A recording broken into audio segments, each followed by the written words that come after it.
Good afternoon, everybody. Thanks for being here. Welcome to the Planning Commission hearing for Thursday, April 18th, 2024 at 5:30 p.m. I hereby call this hearing and meeting to order. First order of business is determination of a quorum. We have 5 commissioners present, 4 for a quorum, so we do indeed have a quorum. And next item on the agenda is adoption of this evening's agenda. Do I hear a motion to adopt this evening's agenda? I move so. Do I hear a second? Second. All those in favor, say aye. Aye. Motion passes. I'd like to remind the commissioners, after my experience of being on Zoom for our last meeting, to please speak into the microphone because it's really difficult to hear on Zoom. So just please be attentive to that. Next item, visitor communication. This is time provided for individuals wishing to address the Planning Commission regarding issues not already on the agenda. Do we have anyone in the audience that would like to speak to anything that is not on this evening's agenda? Okay. And moving along, approval of minutes. Do I hear a motion to approve the minutes as written? So moved. Do I hear a second? Second. All those in favor, say aye. Aye. Motion passes. And moving along to the public hearing. This is the time set for public hearing on city file number TA 24-01, an application for text amendments to the Sisters Development Code, Chapter 1.3 Definitions and Chapter 2.12 Sun Ranch Tourist Commercial District, submitted by John Skidmore on behalf of Ernie Larrabee. This meeting is now called to order. Conduct of hearing. The public hearing will be conducted as follows.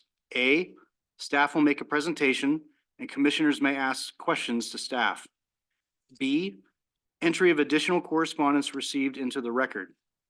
C, opening the public hearing for testimony in the following order. 1, testimony in support of the proposal. 2, testimony in opposition to the proposal. And 3, neutral testimony. D, questions of the staff, if any, by the Planning Commission. E, closed public testimony portion of hearing, no further testimony.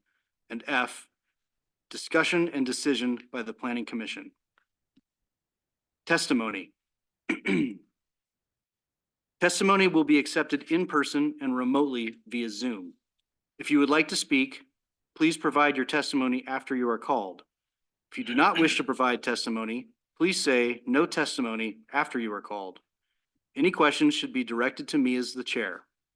When you testify, please state your name and address for the record, and please speak clearly and loudly to ensure testimony is heard as this hearing is being recorded. Callers will be muted after their testimony concludes. At my discretion, I may limit testimony to 3 minutes per person. I would encourage those wishing to speak to keep testimony concise and relevant to the issue before us this evening. It is encouraged to simply agree with a point made by another person instead of remaking the point.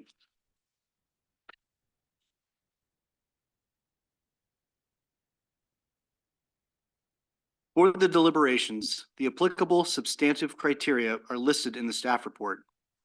These are the criteria the Planning Commission must use in making its decision.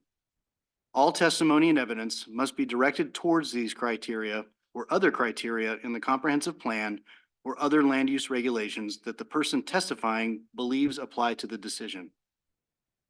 Testimony that is not directed towards applicable or potentially applicable approval criteria, even if a strong point, is ultimately not relevant.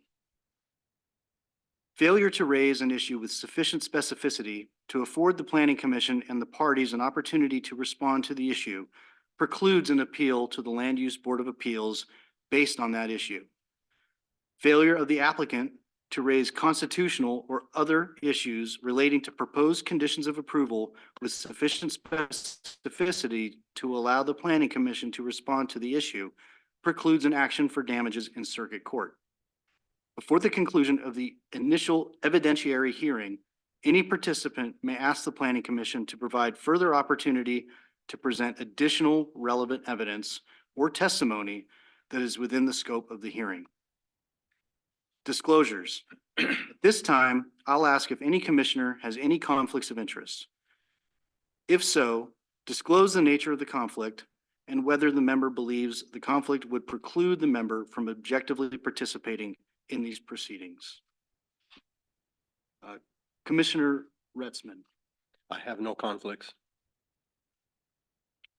Commissioner Blumenkron, I have knowledge of the project and the Larrabees live in the same development. We haven't discussed this specific plan at all, so I feel like it can be fair and unbiased. okay. Commissioner McDougall, I'm able to participate and I have no conflicts. Commissioner Reese, I have no conflicts of interest and I plan on participating. and Chair Seymour, no conflicts, plan to participate. Does any member of the audience wish to challenge the ability of any commissioner to hear this matter? Okay, moving along, we'll now proceed with the staff report.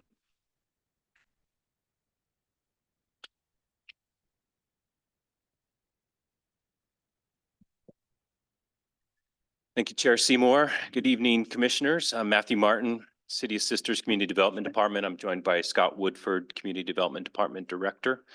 Item before you tonight, as summarized by the Chair, is proposed text amendments to Sisters Development Code Chapters 1.3, the definition section, as well as Chapter 2.7, the Sun Ranch Tourist Commercial District.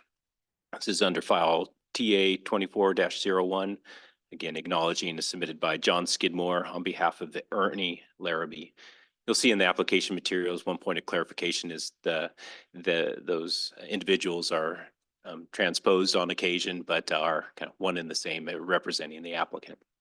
I do, before we get too far along, want to acknowledge one omission from the script, and that would be the opportunity for the applicant to provide their report following the staff report. That was an omission on staff's part. But given that this is a applicant initiated project, as with all other applicant initiated proceedings, that applicant is afforded that first opportunity to testify after staff. Thank you for that clarification. You're welcome. So what you have before you is a package of amendments, again, to chapters 1.3 and 2. An error. I'm sorry. The reference before on 2.7 was incorrect. It's chapter 2.12. The purpose of this proposal, as indicated by the applicant, is to expand and clarify the types of uses allowed in the tourist commercial district, and to implement a new vision and new opportunities within that district, as well as make other non-substantive edits for consistency with formatting of the other chapters of the Sisters Development Code. I'll acknowledge that in coordination with staff, recommended that while the amendments are being proposed to the tourist commercial district, that serves as an opportunity to make those non-substantive amendments to the overall formatting of the chapter to be more consistent with the majority of the zone district chapters throughout the code. So that is why you're seeing, as represented in the image on the screen, the amount of amendments that are taking place, many of which may be just more formatting, but looks like major changes throughout. I do want to acknowledge that the amendments in their latest draft are those that are included in the addendum 1 to the application materials, the most recent application package of amendments or revisions that were submitted on March 14th. So a little bit of overview and background here.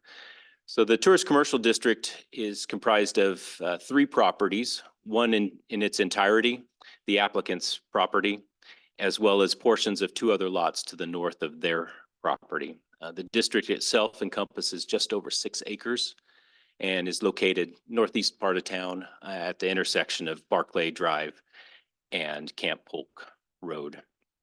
Existing development within the district is a distillery on a portion of lot number 2, as well as an existing dwelling and outbuildings or structure that was previously used as a dwelling, bed and breakfast, and gathering place within the community, generally referred to as the Conklin House. The Tourist Commercial District was created in 2007 as part of the overall creation of the mixed-use Sun Ranch development and series of districts. That included a residential district, the North Sisters Business Park, and the Tourist Commercial District. It is intended to be a conglomerate of a variety of zone districts, and it transitions from the employment areas to provide residential areas, as well as these accommodations and other commercial and supportive uses in the Tourist Commercial District. So jumping to the substantive changes that staff have identified in the proposal. These comments here tonight in the presentation is intended to be supplementary to the staff report that was presented to you a week in advance of tonight's proceeding. And so this is really just to capture a summary of those findings that are included in the staff report. But I found it important to highlight specifically those changes that staff found to be substantive. The first being the addition of lodging establishment to the definitions chapter of the code. This definition is intended to be encompassing of a variety of lodging opportunities, that being hotel, motel, other associated resort or buildings or structures associated with that use. Again, this was an opportunity or an attempt to provide a definition of what are generally referred to as our overnight accommodations, whereas currently our code provides a variety of not undefined terms such as hotel and motel, and then a defined term such as hostel. Hostel is clearly a defined term that we'll speak to later, but this is was, in staff's opinion, isn't necessary to carry forward the intent of the proposed changes, but an effort to provide that consistent one definition that, while if adopted would be only applicable to the Tourist Commercial District, could be utilized in other districts with future amendments if the city so chooses or otherwise proposed. Moving on, applicant proposes to change the purpose statement of the district. That's section 212-100. Currently, the purpose statement is clearly centric around the use of the existing structure as that anchor landmark lodging opportunity and those other supportive uses and improvements to the property. With this renewed vision and intent to provide different opportunities for the district, it was important to, or the applicant found it important to amend that purpose statement to reflect the renewed vision for the district. Moving to the permitted uses, with the removal of the applicability section, which is only included in a limited number of chapters, those being the Sun Ranch districts. The need for an applicability statement is not needed, and therefore the removal of that section requires the renumbering, reformatting of the chapter. That's where you find that instead of being subsection 300, it's now 200. So the applicant has proposed to remove cottages and lodging facilities from the allowed uses. The justification or reason for that would be that those uses would fall under the new lodging establishment definition and use category. Next, removal of office use. Determined that this wasn't necessary to provide the accessory office use that you may find with the proposed uses such as those overnight accommodations, the proposed RV park, or a restaurant that may also have an office use there. So the removal of this, effectively would not allow standalone offices or office buildings, but would still continue to allow office accessory to other uses. Included is the addition of hotel and lodging establishments. Again, that's referencing that new definition and use category. The emphasis and inclusion of hotel is to do just that, emphasize that hotels are one of those lodging establishments. Applicant proposes to add hostel to the allowed uses, recognizing that this could potentially fall under the lodging establishment definition. However, because that's a defined overnight accommodation use, they found to include it as a standalone specific use. Moving on to the continued permitted uses, applicant proposes an RV park, including caretakers' residence. I think that's the most prominent aspect of this proposal that's been identified in detail in the application materials, as well as other communications in the media. Just want to acknowledge that while there aren't specific use standards included in the tourist commercial district, there are specific use standards that would apply to any RV park elsewhere in the community. So those include other amenities, development details, and other design criteria for such a use. Also proposed is a park, defined term, which can be a small park or a relatively intensive park that includes a variety of amenities.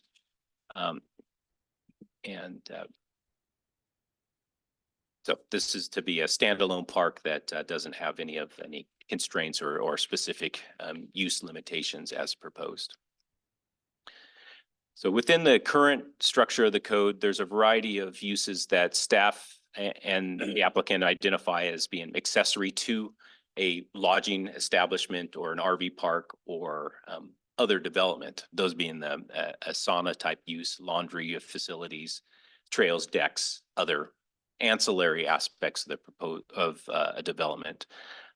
Again, because those are, staff finds those to be fall under that accessory use category, which is already in the code. Didn't find it need to be listed as individual standalone uses.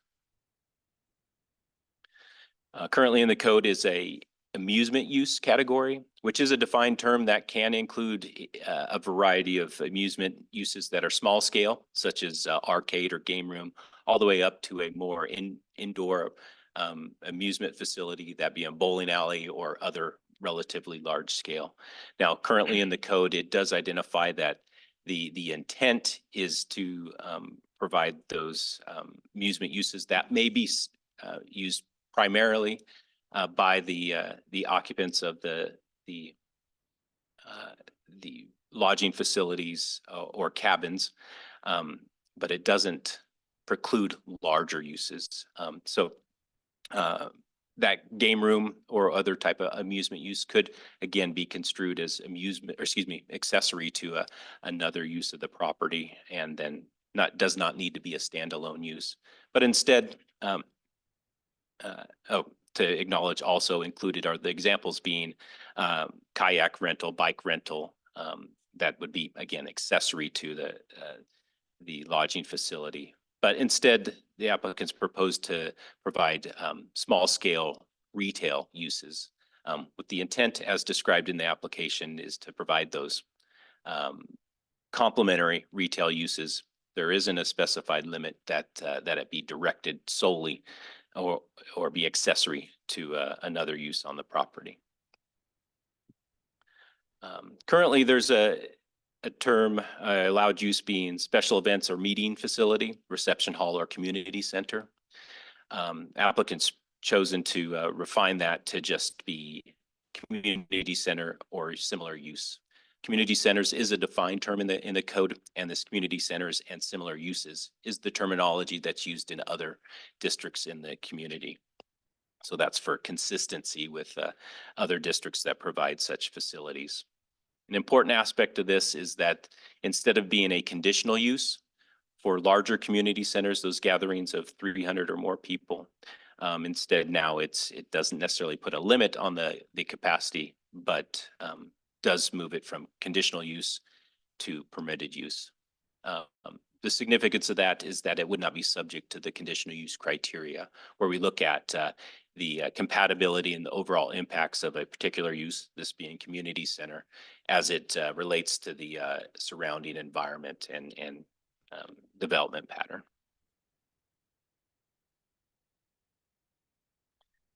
And then moving to the development standards, this is where you'll see in part or a large part a restructuring of the code, where it's listed as individual sections and detail. Now we've converted it to a table format. Again, that's an intent to be consistent with our other zone districts in the code. But within those changes, there was a relatively significant change. And I did want to highlight that the current setbacks are required from Barclay Drive and Camp Polk Road are 20 feet. Applicants proposing to reduce that to 10 feet. Acknowledging that 10 feet is consistent with other commercial districts within the community.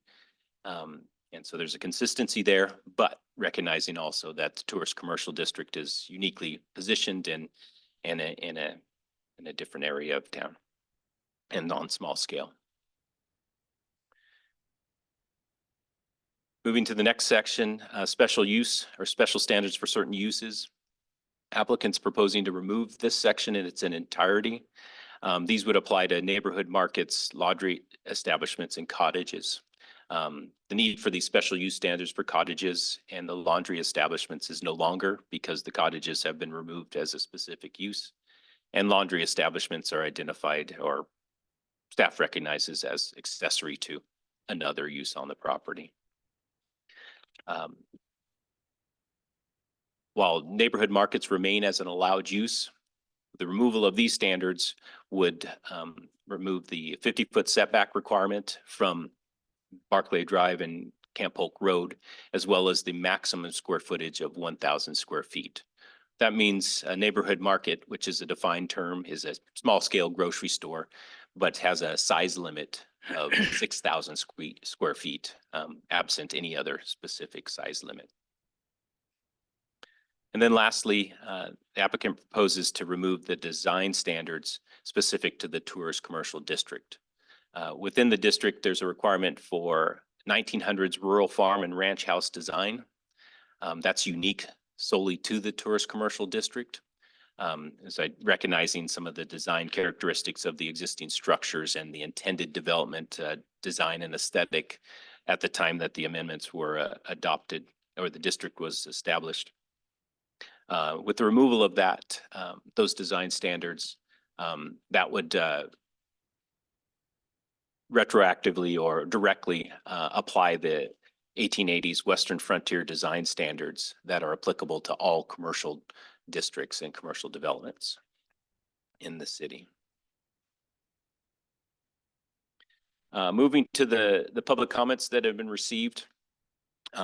Just want to, in no particular order, and provided to you were those correspondence and public comments. But just want to acknowledge that within some of those comments are just general opposition to the proposal, seeing that or the opinion that there's no need for the amendments, and support more for the existing standards and uses that are allowed in the tourist commercial district, that it's fine as it is.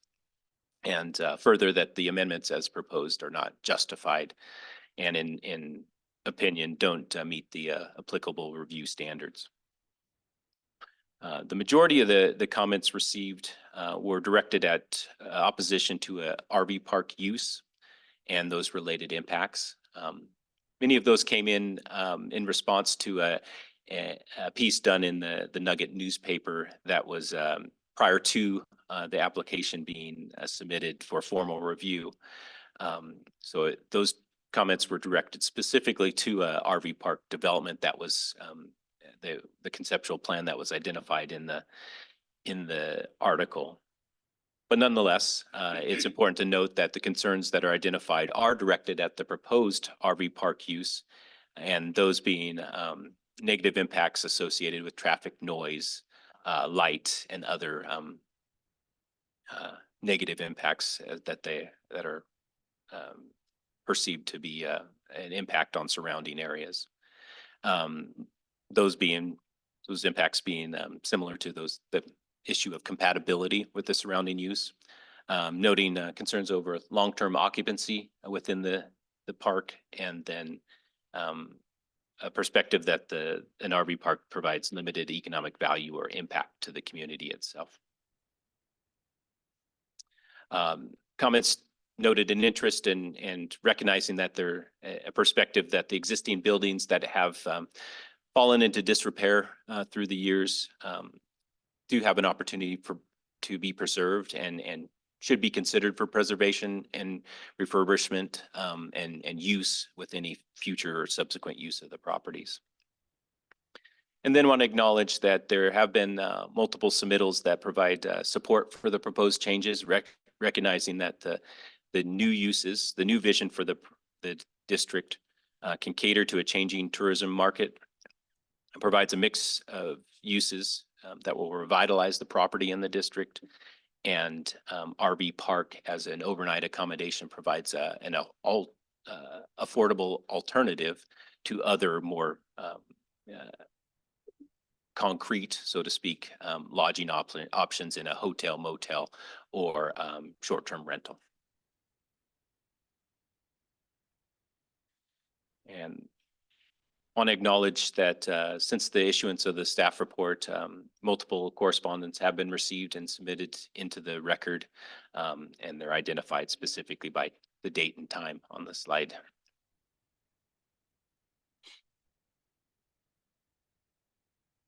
So what's before you tonight is consideration of a recommendation to the City Council. Your options include approval as drafted.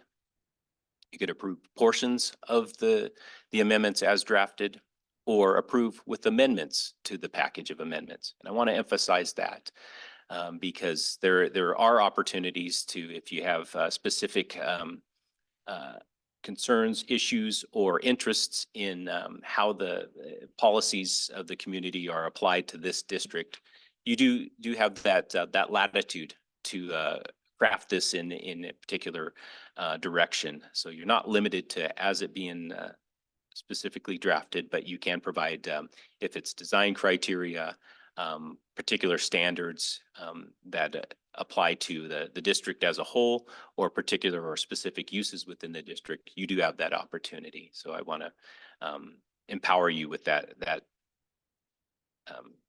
chance and opportunity if you so see fit. And lastly, you can deny the proposal as drafted as well. So that's certainly an option for you.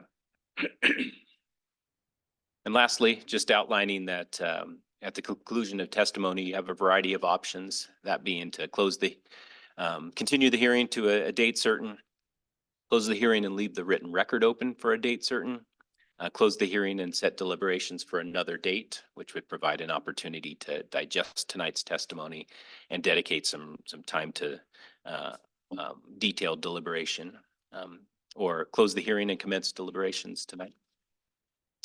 So I will leave it at that, and happy to answer any questions I can now, and certainly later on.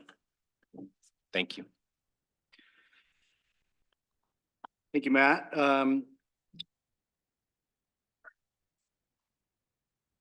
We've already touched on the topic of correspondence, but just to keep it flowing properly, correspondence, have we received any correspondence on this matter other than those items included in the agenda materials? Just acknowledging those additional comments that I noted previously, and I've provided printed copies of those for you. Okay. We're going to go ahead and have the applicant go ahead and provide their report, and then we'll go ahead and take the opportunity to do questions for staff and for applicant. Okay.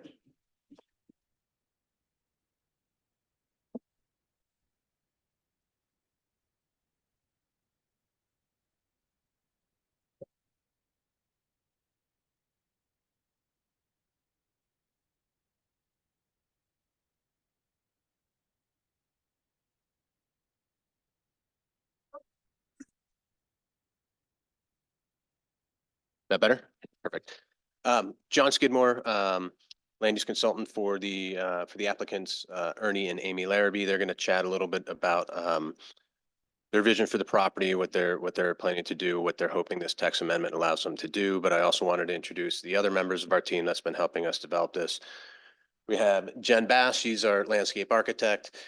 Jen put together these storyboards and the conceptual layout, and we have prints in front of the Planning Commission. I think we have a few more left back there. Jen will give us a brief overview of some of the inspiration behind that, and then I will bring up Melissa Webb, who is our transportation engineer, as well as Adam Smith, who is our land use attorney with Schwabe, Williamson, and Wyatt. They'll likely sit where Ernie and Amy are sitting currently.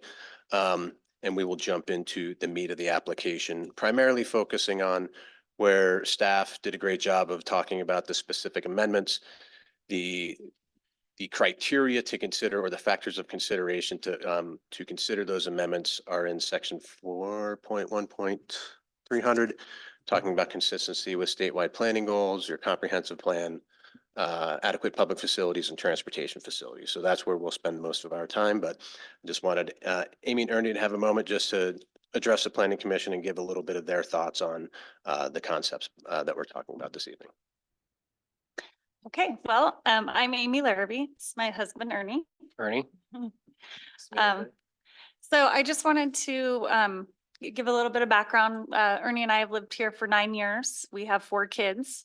He owns a local company here, roofing company. Our 3 older kids have gone through the school system here and are now done. We have 1 more child in school. But our kids are planting roots here. Our oldest is marrying someone who has had a family business here for 25 years. Our second child is also in a serious relationship with someone that's had businesses here for 25 years. So I think it's important to let you guys know the heart of our intentions and goals for the property. We purchased the property as an owner carry in November of 2017 and really didn't want to do much with it until we paid it off. So proud to say, December of 23, we were able to pay off the property. And in the meantime, we had been, gathering a really awesome team of really super smart people that know what they're doing that we don't. And so initially when we bought it, our heart was to restore the house and build cabins around the pond or the lake, hence the name Lake House Inn. Is what we purchased the property under. After quite a few structural engineers who told us that would not be a great idea to renovate the house, we started having to brainstorm other ideas.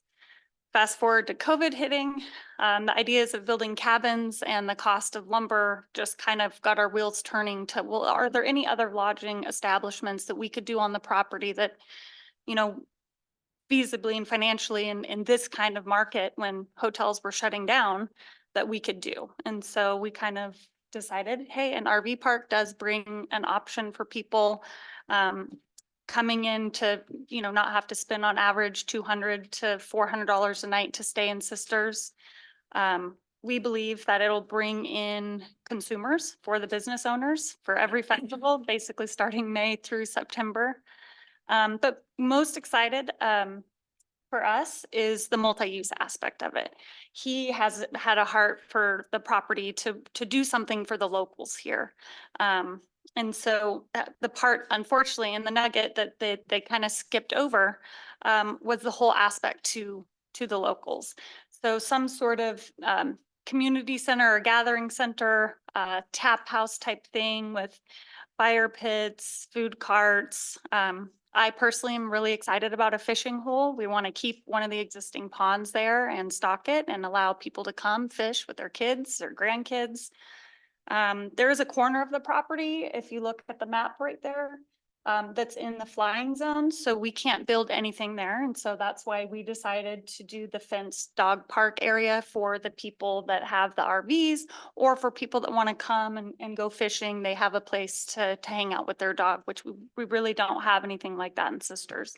And so the whole right side of the property, we're really excited about because that's going to create community. It's going to create an atmosphere of people to come and have a place indoors during our cold weather to still have that gathering not to mention there's a killer view there of the Sisters Mountains. And so we just really want to revitalize the property. And so because we're excited about the mixed use, because we really do want to provide lodging for guests coming through, my husband and I RV. So, you know, we're kind of partial to the idea of being able to come in and put our RV there. My family, our families that are going to come visit for our daughter's wedding in August would have a place to stay, you know, if it was already up and running. And I think there's a need in Sisters of more affordable lodging. And so we really feel that an RV park kind of hits that, and also all the super fun stuff for the community. Oh, and pickleball. We have a pickleball court in there too. So we got a little bit for everyone. So anyway, that's just a little bit about us, our heart, our vision for the property. If we could restore the house, we would. We've gone down many avenues and many plans in the beginning years of owning the property to try to do that. But nonetheless, we still have a really amazing vision for enriching the community and also providing lodging for tourism that's coming through. Wait, ask a question? Not yet. Thank you. Nice job. Yeah, that's it. Jen, do you have anything to add about the design boards or? I need you to come up to the podium, please. Jennifer Bass, landscape architect. I just wanted to add that there's also screening around the left side of the property and to the, well, to the south and to the west, existing juniper trees, which would help screen the stalls. There's also children's playground proposed, potentially a stage, but just a lot of multi-uses to bring in the community and tourism. And I think it'll be a very vibrant space.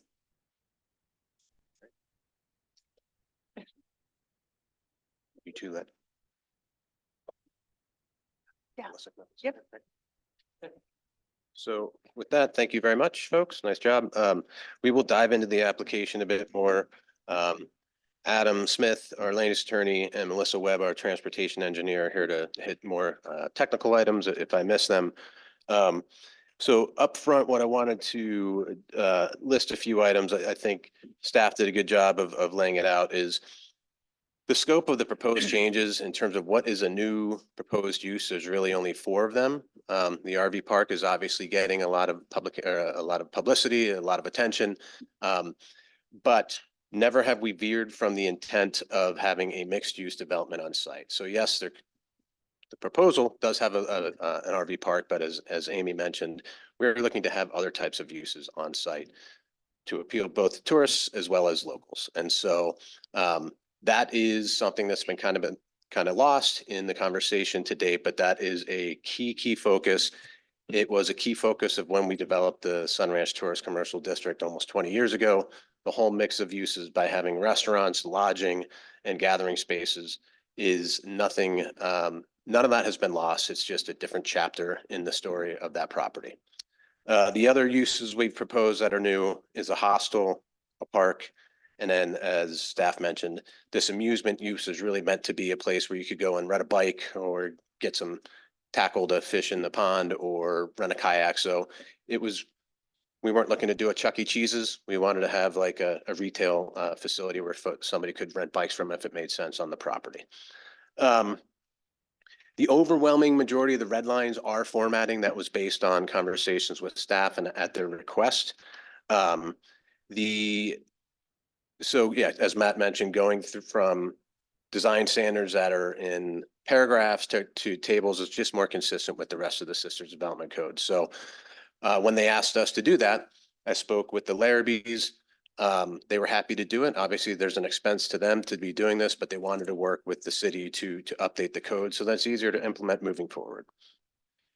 A few other items, one that was mentioned, the setbacks, the special setbacks for that neighborhood market. When we designed this district 20 years ago, the concept behind that was like something like the Camp Sherman store. And that was the idea, like, hey, let's have something kind of cool, something local. You can go and get, a fly, you can go and get a beer, some milk, whatever the case may be. But the special setbacks, as I went back and thought about it, they were put in place because really the foremost structure that we wanted to highlight was the Conklin bed and breakfast structure. Well, that's no longer really part of the plan. And so that's why we felt going consistent with setbacks that you have in other commercial districts for front, side, and rear made more sense. There wasn't really this need to push everything back behind a prominent structure at this point. The design theme, in speaking with the Larrabees, the concept of going back to the 1880s design theme, I don't think this is a hill that we're going to die on. The 1900s rural ranch design theme was something that we developed with Shane Lundgren and the team we had at the time. More to have something a little bit different, but it's really not a tried and true design standard at this point. So walking into something that's brand new that hasn't been tested was felt a little risky for the applicant, and they've been very intrigued by how the 1880s design theme has been implemented throughout town. The new ski-in came up as an example a number of times. And so it's like, well, boy, that kind of works for us. Why don't we just revert back to the 1880s? If it's determined that the 1900s makes more sense, okay, but that was the reasoning behind that. A few other clarifying items. The lodging establishment, that was another part of the proposal that was based on conversations with staff. We had the cabins in the Sun Ranch Tourist Commercial District. We had the lodging facilities in the Sun Ranch Tourist Commercial District. And then in other commercial districts, we have the hotel and motel uses. Conversation went something along the lines of, well, it'd be nice to have something consistently applied throughout the city that's defined in our own development code. Okay, how about we come up with an idea for you? Okay, give it a shot. So that's what we came back with.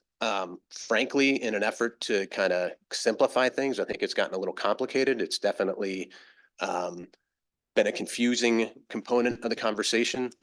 We're happy to withdraw that portion of the proposal and just put in its place hotel and motel. But again, that was just based on the conversations with staff and trying to partner to make implementation of the overall Sisters Development Code a little bit easier.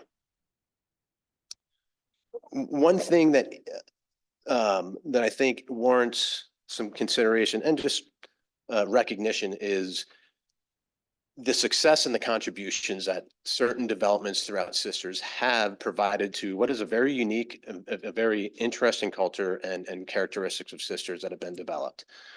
Sun Ranch was something that was proposed brand new. I worked very hard with the team for a number of years to get that approved. The concept of boutique industrial with residential units above industrial was foreign. EDCO had a tough time getting their head around it.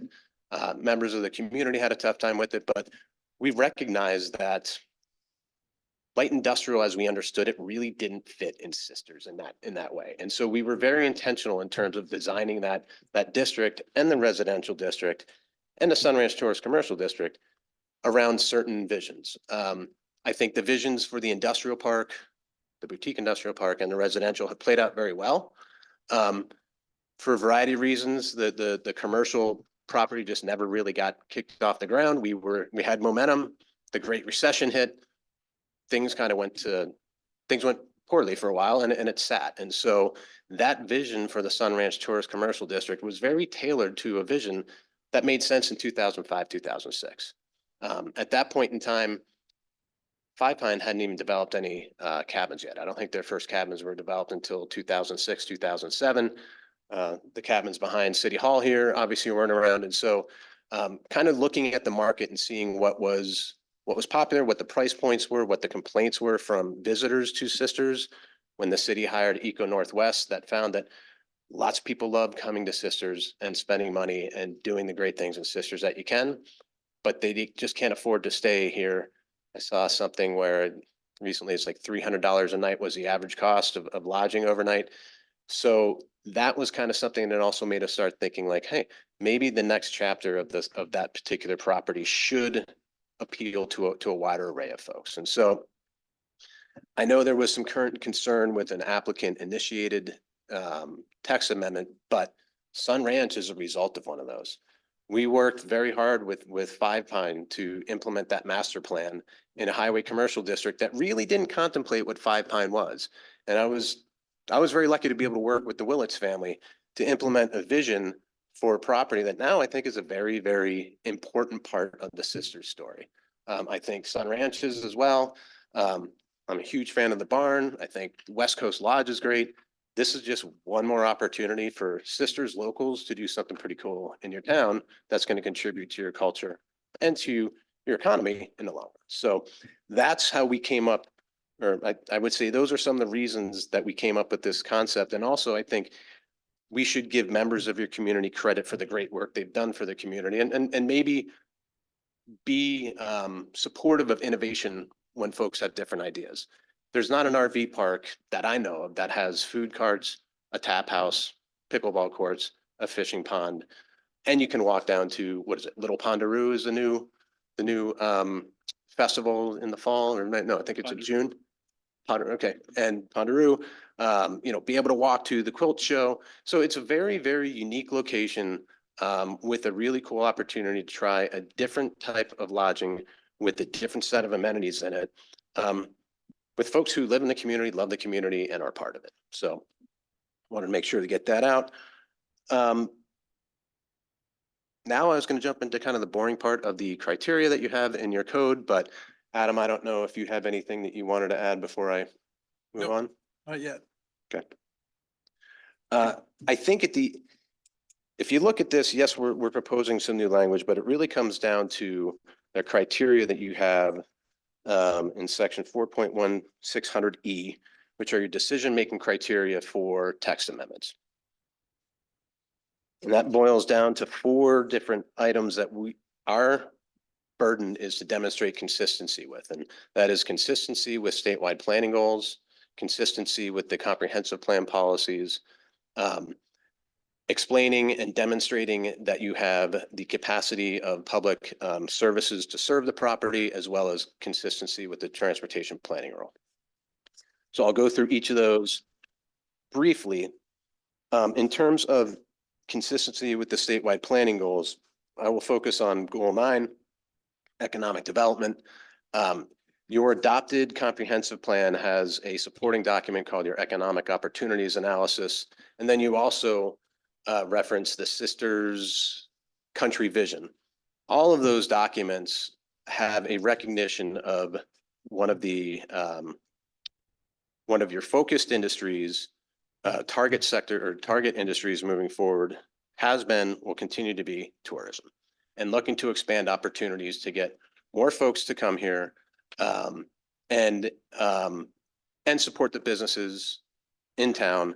Yes, I think Sun Ranch has done a great job of creating new types of jobs that aren't entirely focused on tourism, but tourism will continue to be an important part of Sisters' economic future. So what we've done is I think we've done a good job in the application of demonstrating how tweaking some language, allowing a wider array of people to stay here at a lower price point in an RV park, in a hostel, in a glamping facility that's not $300 a night, definitely contributes to the goals of your economic development plans.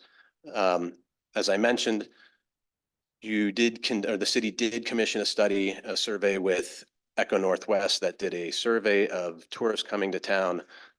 Again, people love coming here. They love spending money. A lot of folks couldn't afford to stay here. And one thing that many destination marketing organizations have found, that if you can get heads in beds, people spend more money. If someone comes over for a day trip and then turns around and heads back to the valley, you're missing out on a lot of spending that they would be doing for whether it's staying overnight, getting additional food, having some breakfast in the morning, those types of things. And so again, just expanding the types of folks and the various incomes that can come and stay in Sisters, I think is very consistent with your comprehensive plan. And I think what's noteworthy is in the staff report, staff concurred with that consistency.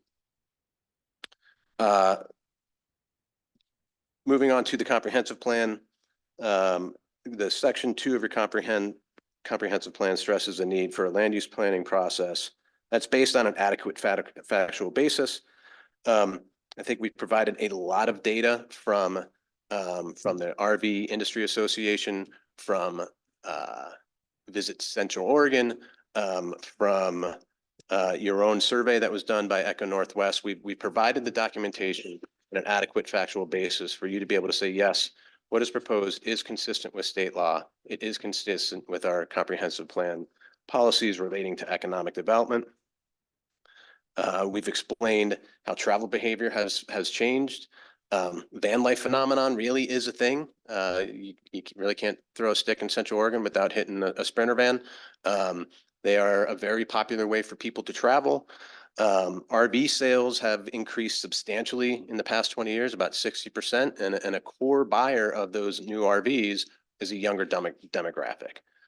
The remote work opportunities that have really come to play in the last few years. Obviously, COVID had a big part in playing in pushing those forward, but people can work from where they want. This is an idea where perhaps someone takes their Sprinter van and they're up on the Sun Ranch Tourist Commercial District. They can walk to FICA to work for the day. They head up to Hoodoo to go ski. It's a very popular way of working these days because people aren't tied to their office. I just spent better part of a month in Costa Rica working for 2 weeks and then vacationing for 2 weeks. So it really is something that you're seeing a changing approach to how people are working. And I do think that really does benefit places like Sisters. You did see a lot of increased tourism, increased use of short-term rentals and things in Central Oregon during the pandemic because people were free to leave the office and go work where they want. The economic impacts of RVs is substantial. Provided a study that showed that, I believe it was 2022, the RV industry contributed $4 billion to Oregon's economy, manufacturing of RVs, sale of RVs, supplies, RV campgrounds, et cetera, et cetera. And then there's also policy language in Chapter 8 of your comprehensive plan that encourages mixed use development. And that is something that we're very, very intentional about. If we want to have conversations about how to assure that with some code language, we'd be happy to have that conversation. But we've never varied from the idea of having mixed use on that site. And then the adequacy of your public facilities, your wastewater system capital facility plan from 2016. That was analyzed your population projections as well as reasonable worst case scenario uses on various properties and various zoning districts. The treatment facility, the 12-inch line in Camp Hulk Road is adequate to serve this site. There's a 12-inch water line in Barkley that is adequate to serve the site.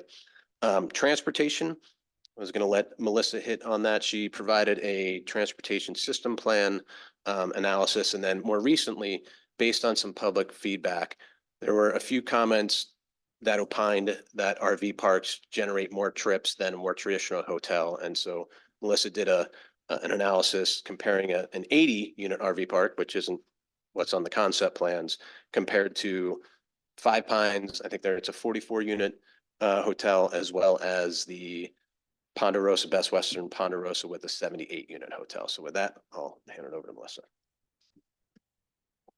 Thanks. I'm Melissa Webb with Lancaster Mobley. And like John had mentioned, as part of this application, we looked at the transportation planning rule. And that is when we look to see that the transportation system is capable of supporting changes in traffic intensity that result from the proposed amendment. So in this case, what we did was we compared the trip generation potential of the site under both the existing allowable land uses as well as the proposed additional allowable land uses. And for the existing uses, we looked in the code to kind of see what is allowed in this site. And we chose the highest trip generator, which ended up being a restaurant. And for that, what we did was we estimated a good size for the restaurant. And we actually kind of modeled it after Three Creeks Brewing, which is about 6,000 square feet. So that seemed like, since our lot is fairly large, that seemed like a reasonable sized restaurant. And so we did the trip generation of a 6,000 square foot restaurant and compared it to the campground / RV park with 80 campsites, and also to a public park, which was approximately 4.6 acres. So in comparing those two, we did find that the restaurant generated a significant amount of trips more than what the campground or the park would generate. And so based on that, we were able to show that the existing uses generate more traffic than what is currently being proposed. Thank you. And I think it's noteworthy to add that the city's transportation engineer concurred with that analysis as well. And I do appreciate it that we just submitted it today, but Melissa also did a brief analysis of RVs versus more traditional hotels. So I think that was good to put in the record. Adam, I don't know if you have any items you would like to follow up on with the planning commission? Yeah, just a couple of things. I certainly, well, first, Adam Smith, Robbie Williamson and Wyatt. I'm a land use attorney in Bend. My address is 360 Southwest Bond Street. Yeah, just a couple of quick points. First, I just wanted to reiterate, we were happy to provide, some renderings, conceptual plan, but that's not what's being proposed, of course, tonight. It's just the map amendment, or excuse me, it is just the text amendment. There is no proposal on the table yet. Those are just conceptual plans, just so the Planning Commission and members of the public have a general sense of the idea for the property. And also on that point, our comparison of 80 RV spots does not at all imply that we're looking to do AV/RV spots. If you look at the conceptual plan, it's nowhere near that many. It's just a worst case scenario for doing the traffic analysis. And then second, a very nuanced issue that I would be remiss if I didn't bring up. I absolutely concur with Matt Martin on his description of the several options you have going forward. As a practical consideration, if the planning commission is substantively, if you're inclined to be considering substantive amendments to the code, we would request, the opportunity to propose those amendments ourselves. We would love to get policy direction back from the planning commission, and then we can work with staff directly to draft that language. And there's no pride in authorship. The only reason for suggesting that outcome is I've been through way too many of these hearings when, people are having to draft on the fly in a public hearing, and it just doesn't result in the best version of the law. And then also, there's always, I think, better versions of code language when there's a single point of authorship. And so just because of those practical considerations, if the planning commission wanted to go down that one option as suggested by Matt, where you're wanting to propose pretty meaty changes to what we have proposed, we would, ask for, provide that policy direction and give us the opportunity to write those amendments for you and then for your further consideration. Again, I may have more on rebuttal, but I just wanted to note those couple of points at the outset. Thank you, Adam. So with that, I think we've addressed what we need to address at this point. Happy to answer any questions. One item that did come up, I know the initial workshop, there was questions about how does this applicant initiated text amendment work? What's the process behind it? How does it flow? And it started getting me thinking about the living nature of your planning documents in your community. And it's appropriate and healthy for them to change as time goes on. You need to respond to different market conditions. You need to respond to direction from the state. I know that the distillery, although Shane and myself and others did the best we could 20 years ago to design that Sun Ranch Tourist Commercial District for a variety of uses, we had breweries. We didn't know that distilleries were going to be a thing. And so EDCO, with the owner, approached the city to amend that code to add that. And so, if this was if we had a more consistent code or format of the code that looked like the majority of the Sisters Development Code, we'd probably only be coming in with 4 new uses to be proposed, as I mentioned up front. Just the working with staff to try to update the code, not only from a policy level, but a formatting. Again, it's a healthy exercise to go through routinely, and we were happy to do it. So I think that's all we have. Happy to answer any questions, and we'll go from there. Do any of the commissioners have questions for the applicant? I have a few. I'm wondering what the estimated cost per night for the RV park in comparison, because we talked a lot about how much less expensive it would be. Before you answer that, I want to remind the commission that tonight we are considering the text amendments. And while there is a proposed future, possibly future application, we're not making any sort of decision or even really discussing that tonight. We're going to stay focused on the very specific items that have been presented. So Art, I'm afraid that Well, it was just kind of a general question so that we would have an idea of whether it's worthwhile changing the text amendment. I know, but we got to play it safe. So I got to keep it conservative on that. Okay? Do you have any other questions for the applicant? Nope. Okay. Commissioners, any other questions for the applicant? I- There will be other opportunities. Yeah, but, oh, there will be other options? Yes. Okay, well, I can wait.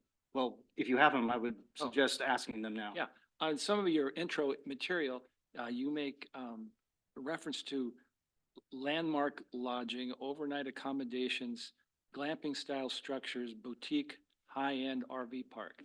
But I don't have a I'm looking for a definition of those things. I'm not looking into the material, but I'm trying to. Gotcha. Fair question. I'll try to answer it in a number of different ways. You know, let's take the boutique RV park. That was a term that we used for the Sun Ranch Industrial District. And I think the context or the thought behind it is that you're setting an intention of having a higher level aesthetic, higher level design, something in terms of an RV park that's boutique, that has a mix of rooms on site compared to your typical RV park that you pull into. You have your space, they have a bathroom, they might have a picnic table or two. This is something that's going to be a little more catering to the traveling public with a mix of uses, with a higher aesthetic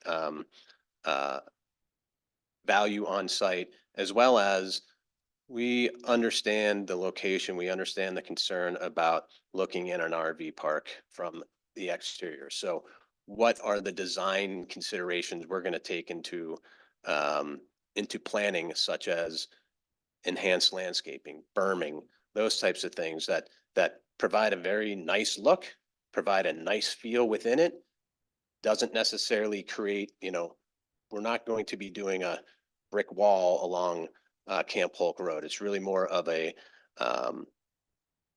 approach to the design, the feel, and the amenities that are provided there. So boutique doesn't probably have a very specific definition, but that's the intention, is to have a higher level of design and amenities on site.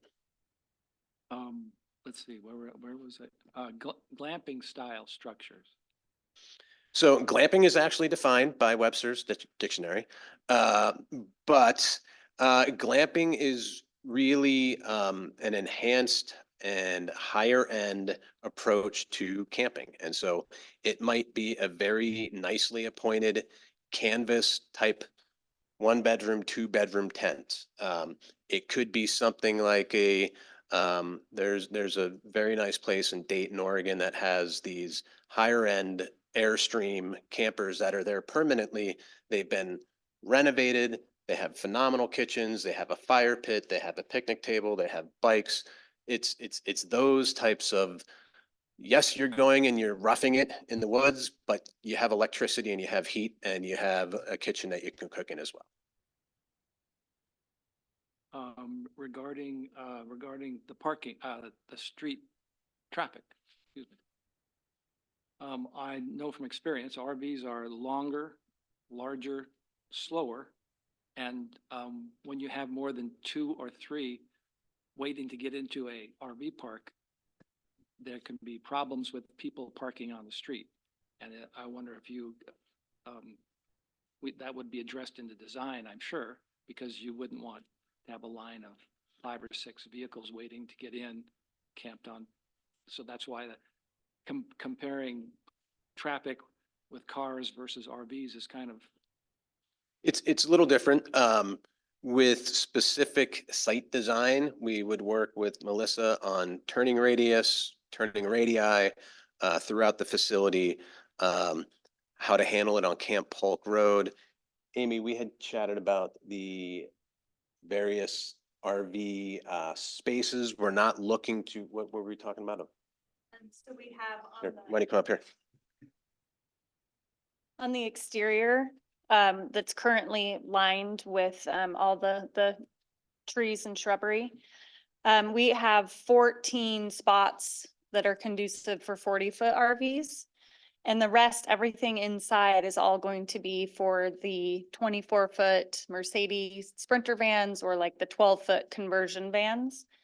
So yeah, and again, like Melissa was saying, and John, we do want to kind of encompass that area to kind of, you know, block the view of an RV park going down Camp Polk, but also to create just that intimacy for the campers themselves. But yeah, so, and then will you tell them about the, we, in the plan that we do have the 6 stationary for like the glamping. Right. So this conceptual plan does have some of those Airstreams on it. Again, it's a concept at this point, but I do think, let's face it, it's a relatively small lot. It's not confined space, but it's not huge. And so I think the idea of, you know, having the largest RV being a 40-footer, I think would really reduce what could be an impact on the traveling public. These are probably going to operate more like a pickup truck. Obviously, we have a lot of people who tow RVs around here. The size of it, it's not like going to an RV park with hundreds and hundreds of spaces on a Friday. Everybody's trying to get in for Memorial Day. This is going to be a scale that's a lot more limited. Please. And on your question about like lines to get in, we do plan on having everything done online. So they'll know what spot they're going to and they won't have to check in at an office. So they'll be able to just pull right in. There'll be plenty of signs, direction, you know, where to go. So they're really, we don't really anticipate being, you know, backed up in any way to get in. I have one more question. Originally, this was designed to be like a bed and breakfast and 30 cottages, cabins Somewhat. in the old days, 20 years ago. What was that? Would that have been a motel or a hotel or a resort? What would that kind of definition of that have been? Well, to go back to the initial vision for the tourist commercial zone and that property, yes, obviously the Conklin structure was going to play a prominent role in it. Exactly how it was going to be repurposed, that hadn't been determined. I should say the property. The house was in midst of renovations in 2007, 2008, when the restaurant operator heard the rumblings of the Great Recession on the horizons and split. The idea was that there could be up to 30 cabins, but there was also the ability to do lodging facilities. So it was never limited to just 30 cabins and then no other units of overnight accommodation. There was that potential. We were very intentional in putting that in there so that if for some reason 10, 15 cabins have been developed and the market went in a different way, the lodging facility was there to allow to develop other types of lodging facilities. I do think the site had always been thought of originally with the vision to work as kind of like a resort. You would have on-site amenities to rent a bike, go to the restaurant. Some of the other ideas we were talking about the fishing ponds, so there was a self-contained nature to it, but it wasn't shut off from the rest of town. There was always the idea of having the connection to the Sun Ranch Business District, the Sun Ranch Tourist Commercial District, and it's a phenomenal location to get into town to enjoy Bronco Billy's or go to Five Pine or go to a festival. So there was definitely the ambition to have somewhat of an ability to be self-contained, but it wasn't just to be its own island. So was that 30 cabins, bed and breakfast, 30 cabins style? Was that more conceptual at that time? We had drawn up a lot of concepts. Oh, okay. But like a lot of development plans in 2007. 2008 and 9 came along and things got reconsidered. Thank you. Thank you. Any other questions from the applicant from the commission? I've got one question regarding the proposed change in setbacks. So currently, you're requesting pretty substantial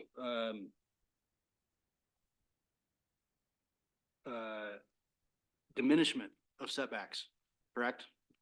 Like, Correct. And that's consistent with, currently have a 50-foot setback on Barclay, Camp Polk. And you guys are proposing 10 feet and staff is also concurring with you at 10 feet. Am I accurate there?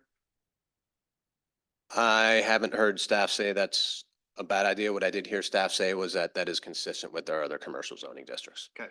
But again, based on my memory, the idea for that enhanced setback was to really have the structure play a prominent feature in terms of the visuals of the property.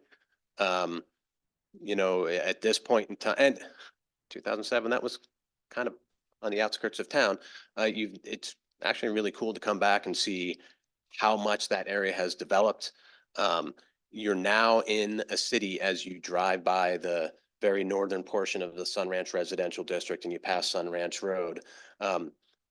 I would think from an urban planning and an urban form standpoint, it would be appropriate to have smaller setbacks so that as a traveling public comes through, they see activity, they see businesses, they're not doing 45. They're hitting the brake a little bit and they're going a little bit slower. Okay, thank you. Thank you.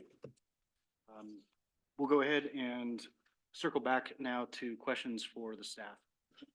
Appreciate your presentation. Thank you.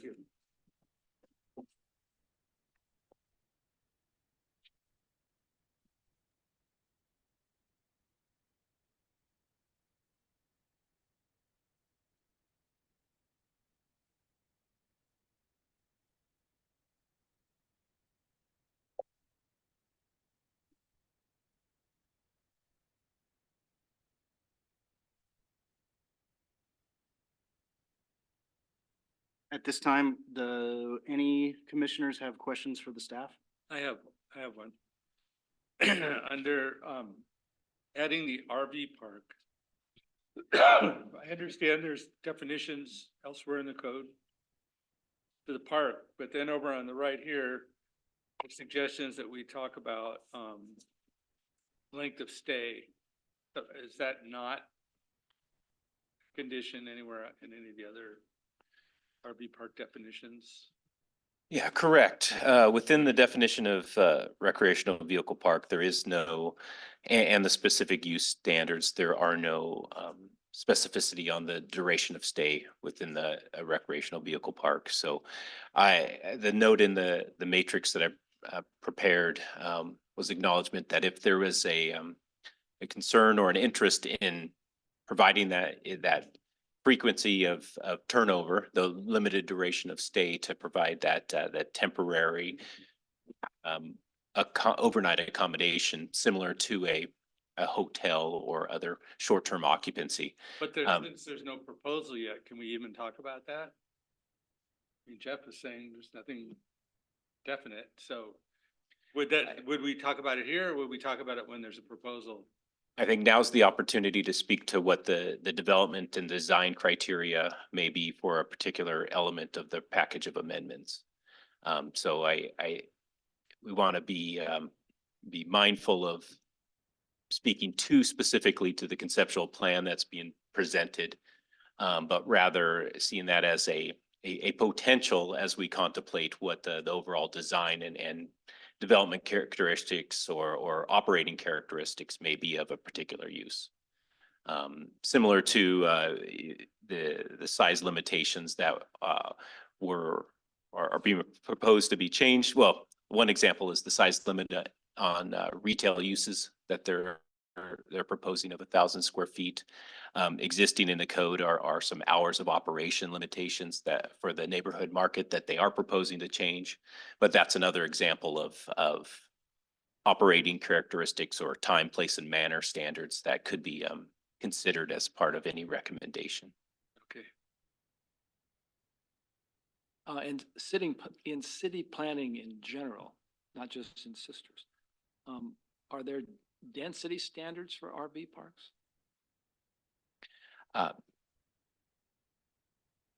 That would be a jurisdiction by jurisdiction consideration.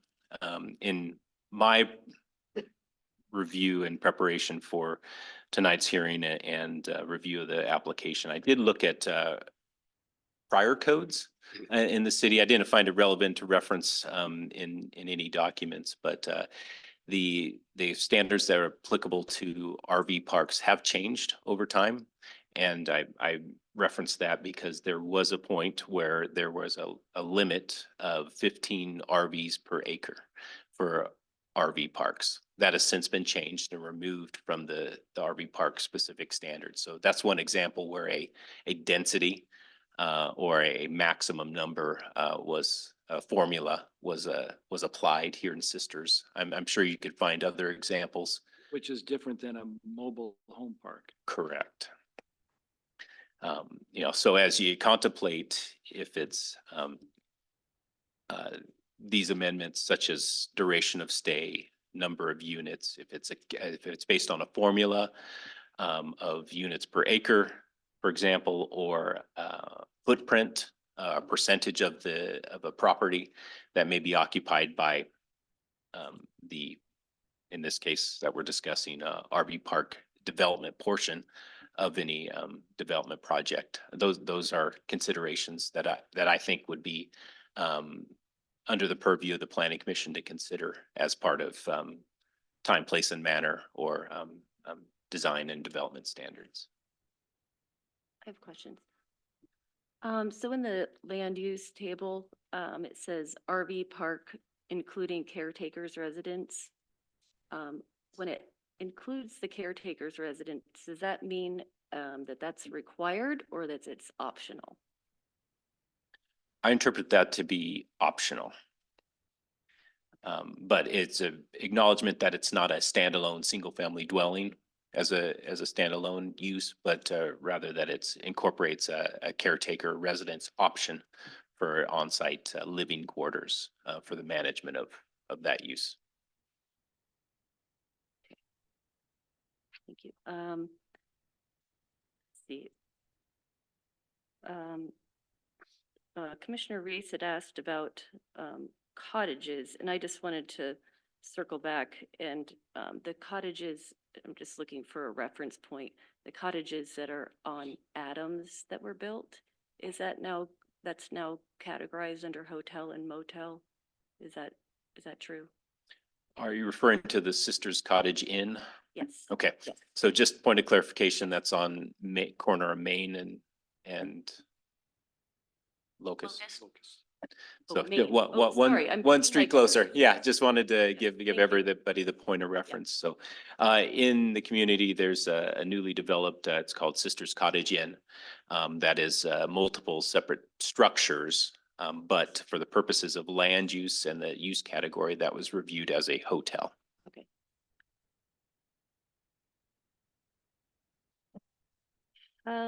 So there was a little bit of discussion about the term glamping. And I'm just trying to understand how it fits into the code. My question really was around canvas structures. And if this were, if an allowed use was an RV park, whether canvas structures would be allowed under that use, or if it would be under any of the uses listed here. I find the description of glamping and the use of canvas tents would fall under the proposed lodging establishment definition that incorporates any hotel, motel, resort, building, or structure that is used to provide sleeping accommodations.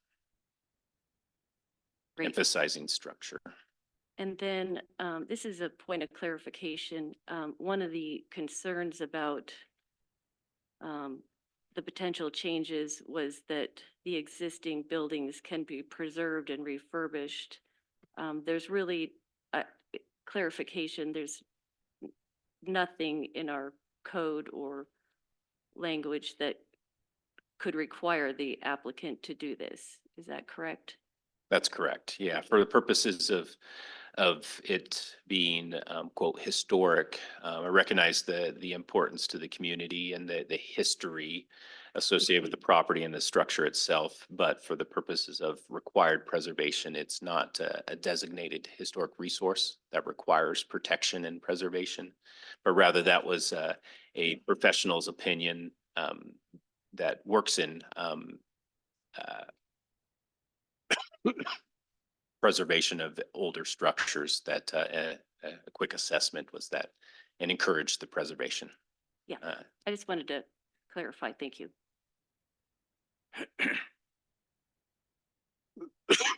Emmy, could you put up on the screen from the staff report the main points that we're kind of focusing on, Sure, I can do that, or Matt, do you want to do that? or Matt? Was it the table from the presentation? Okay. Yeah, this is. Bear with me for a moment.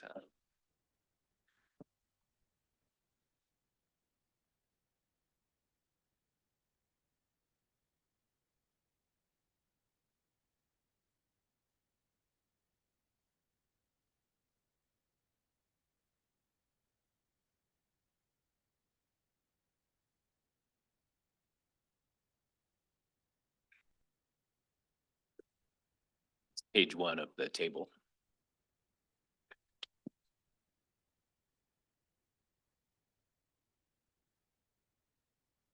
Can you go to the setback portion?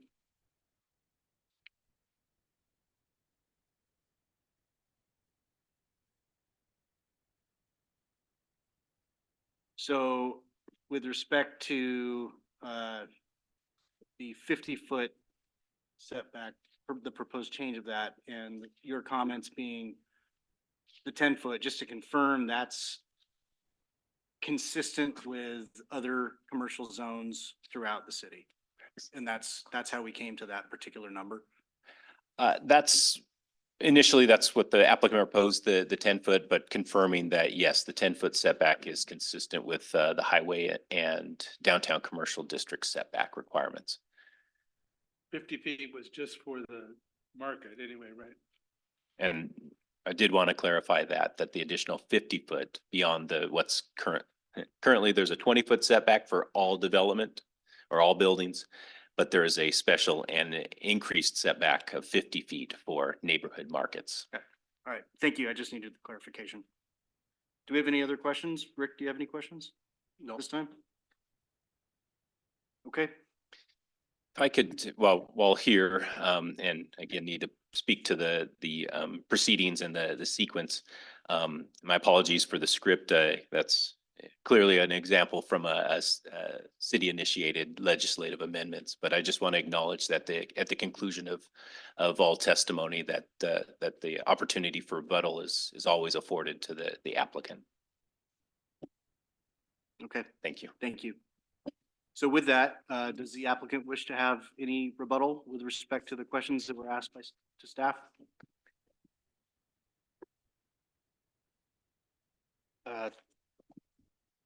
Traditionally, that's done after the Q&A section with comments, questions, concerns from supporters, opponents, et cetera. So if we could defer that until that portion of the meeting, we definitely take you up on rebuttal, depending on the nature of the. You got it. business. I'm winging it on the script here. Yeah. And my apologies for complicating that. Oh, good. I'll make sure I get you back. So for right now, we're going to go into the public testimony, but before that, we're going to take a quick break so that we can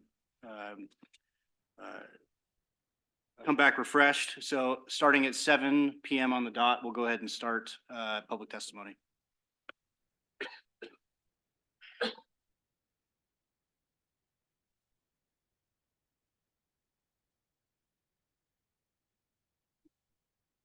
Yeah, drink something.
When you were gone, Jeremy liked the gavel.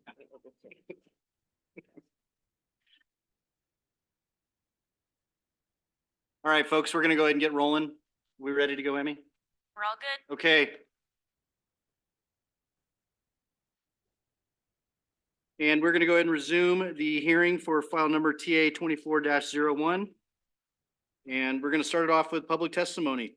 We will now invite members of the audience to provide testimony. When called, please come forward and state your name and address for the record before proceeding with your testimony. When your name and or number is called, please indicate whether or not you will be providing testimony. For those attending via Zoom, we will conduct a roll call to see who wants to provide testimony.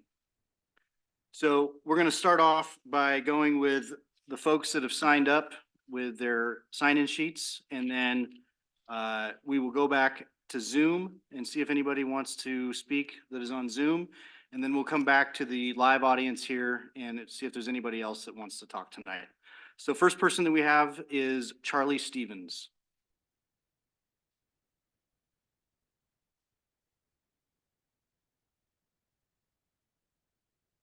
Good evening, Chair Seymour, Commissioners. I'm Charlie Stevens, 1086 West Collier Glacier Drive here in Sisters. I'm speaking for a small group of citizens here tonight. We've spent a lot of time reviewing this and digging into the details. I don't know that that was entirely necessary in the end, but what we found was that the current code from a community perspective is quite good. It's quite adequate. We also found no justification in any kind of market situation that would change this radically over the last 20 years. There have been some new things that have cropped up, but it doesn't comprise an overall market change that we think is worth Sisters paying attention to. The intent of the existing code was clearly to serve travelers and tourists and the local community. It says so in 2.12.100 under the purpose section. We also note that the term lodging establishment is already in the current code. It's in the last part of 2.12.100 in the purpose section. It's used to refer to the business that operates a lodging facility. So it's already there. It just isn't used the way the applicant proposes to use it. What we found overall, if I can describe this in a sentence, is that the combination of everything that's removed from the current code plus the addition of the RV park to the code pretty much removes any rationale that you or anyone else might have in the future for deeming other uses besides an RV park more appropriate. They have removed the rationale for almost every other use from the code. If you add it all up and then added RV parks, and they focused about 90% of their concern tonight on an RV park. We would suggest that an RV park is a rather inappropriate use for this particular piece of ground, especially in a city that's evolving and is looking at expanding its urban growth boundary. And if you look at the property around there, there will be neighborhoods within walking distance of that site. So having some sort of community amenity there is appropriate. However, the applicant could come back later with a proposal for an RV park as they've described over here on that second panel from the end. And there would be no argument for that, which would have no community amenity at all. When you limit retail, for instance, to 1,000 square feet, you can't, as a business person, justify much of anything except maybe sundries for the people staying at the RV park. So they've kind of eliminated the ability to build any viable mixed use in that thing by striking out enough portions of the code. It would not be a year-round use, which would limit city revenue. It would cause the city to provide utilities there at that site that are designed to meet peak summer use, but would get almost no revenue during the winter because there would be very little use there. It's not going to add to the other commercial tourism businesses traffic for them during the winter because RVs, quite frankly, are not that comfortable. I know that from the people who unfortunately live in one during the winter. They don't like it. It's what they can do. So we find that this is just not a viable use for this site. I'll finish by just adding a note here. One of my expertises as a public policy analyst is energy. And the energy world's gotten really interesting lately. I'll give you 3 facts. The Energy Information Administration publishes data on our proven reserves of oil here in the US and our consumption. If you put those 2 together, we have 9 years of oil production in this country. That means we're going to have to rely on other parts of the world for our oil. I would also point out that the American oil companies have direct control over 6% of the world's oil reserves. And I would add, thirdly, that we're not doing a very good job right now as a country of maintaining our access to that other oil. So I think that at some point, not too far down the road, it's not at all unlikely that the cost of getting here will exceed the cost you pay for staying here right now. And that, if you drive something large that gets, less than 10 miles to the gallon. So we may be investing here or being asked to allow an investment in something that's quite temporary. And I would admonish the applicants about this too. This is serious business, and it's what I do every day now because it's gotten really serious in the last month. So anyway, we don't think this is appropriate at all. And it was not appropriate to strike out all of that code. In fact, we wonder why the applicant didn't just apply to put RV parks as a line item in the code. It wasn't necessary to strike everything else out if you intended to be able to build a list of things. So thank you very much for your attention. There's a 12-page document. I'm sorry that the group couldn't get it together before we gave it to you to read, but there's an awful lot of detail in there that we commend to your consideration. Thank you very much. Thank you.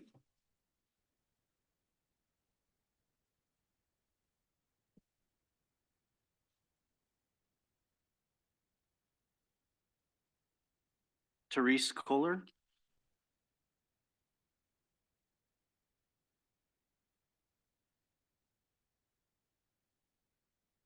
Good evening, Commissioners. Therese Kohler, 1190 Jansen Court.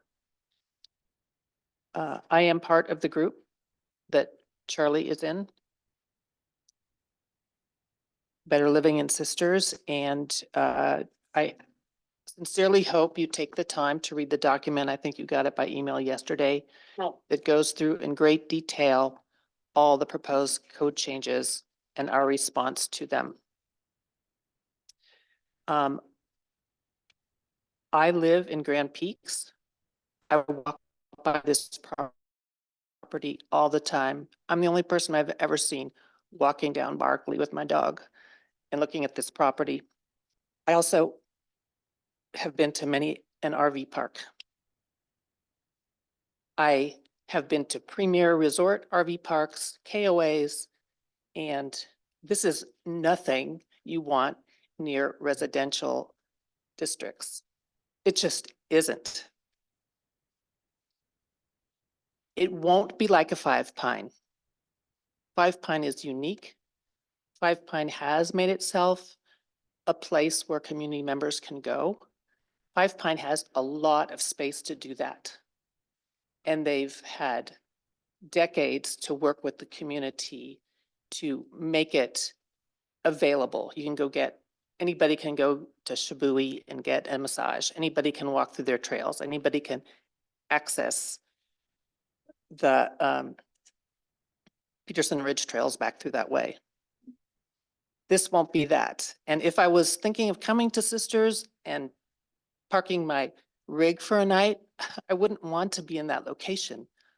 Barkley's busy. Camp Polk is busy. It's going to get busier and busier. You don't really want to be in your trailer listening to the traffic. And we don't want to be in Grand Peaks listening to the noise.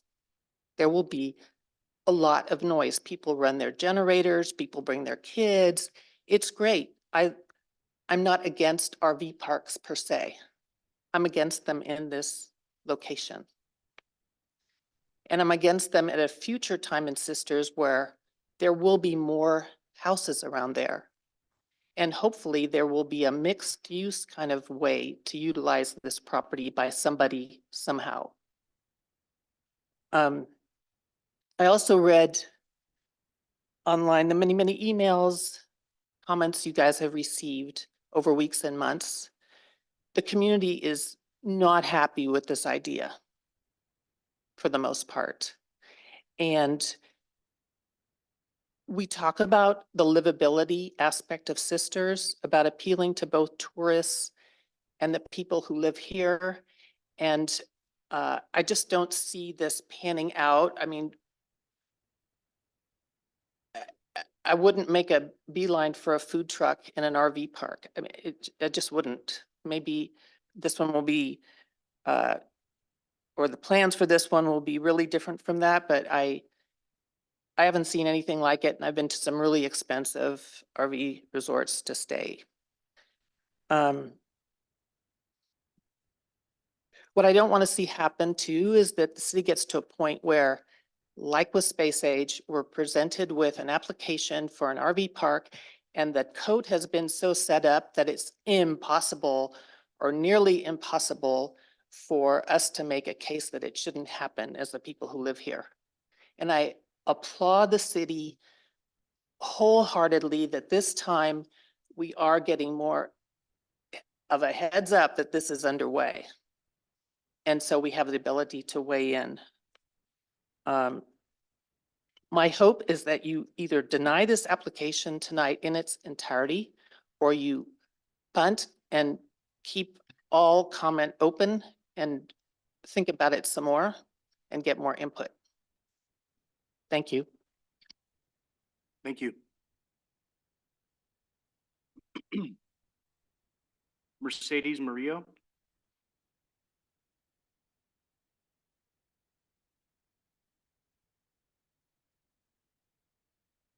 My name is Mercedes Murillo, and I live at 1310 West Hill Avenue in Cold Springs development.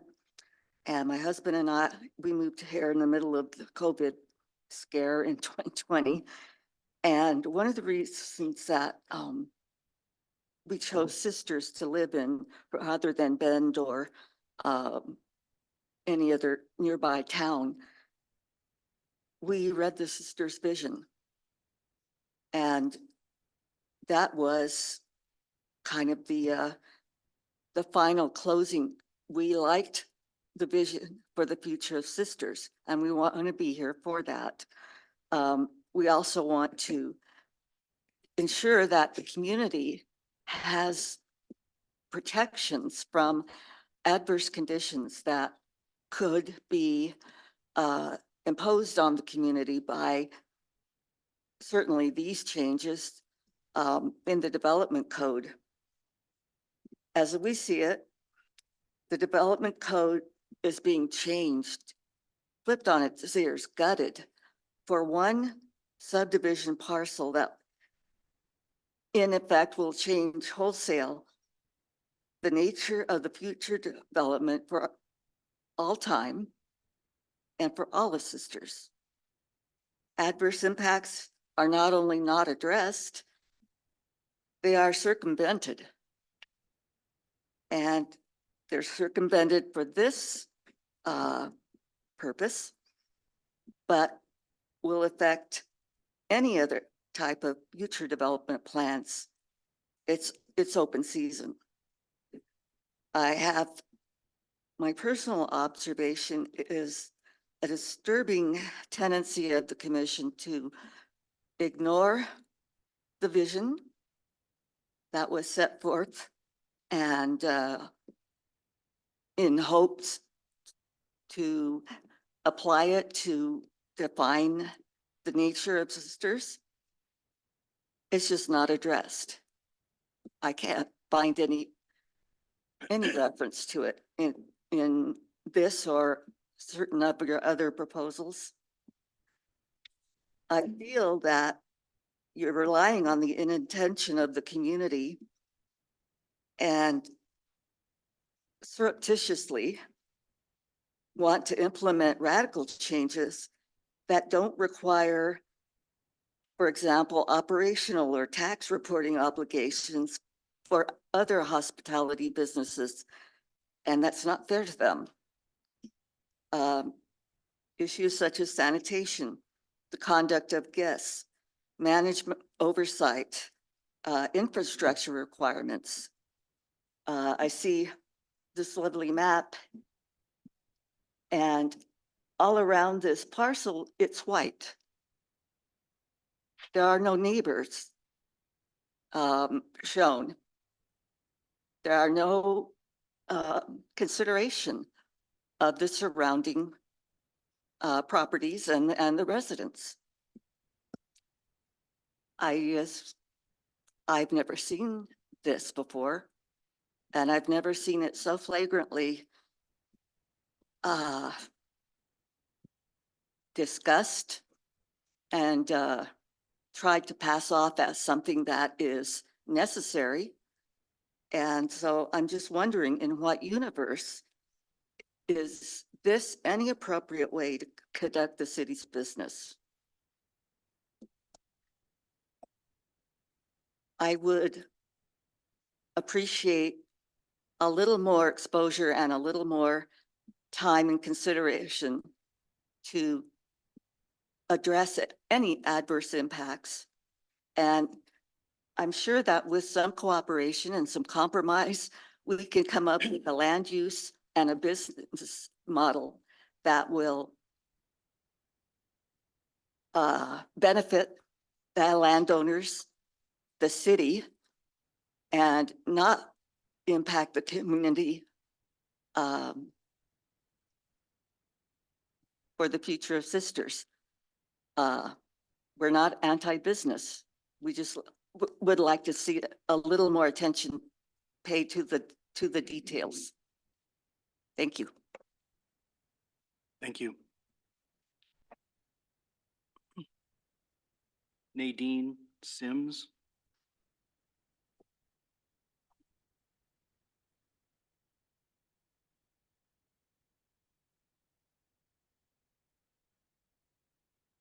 Hello, Nadine Sims. My address is 150 West Heising Drive, which is the Clear Pine neighborhood in Sisters, which again, this would be my neighborhood.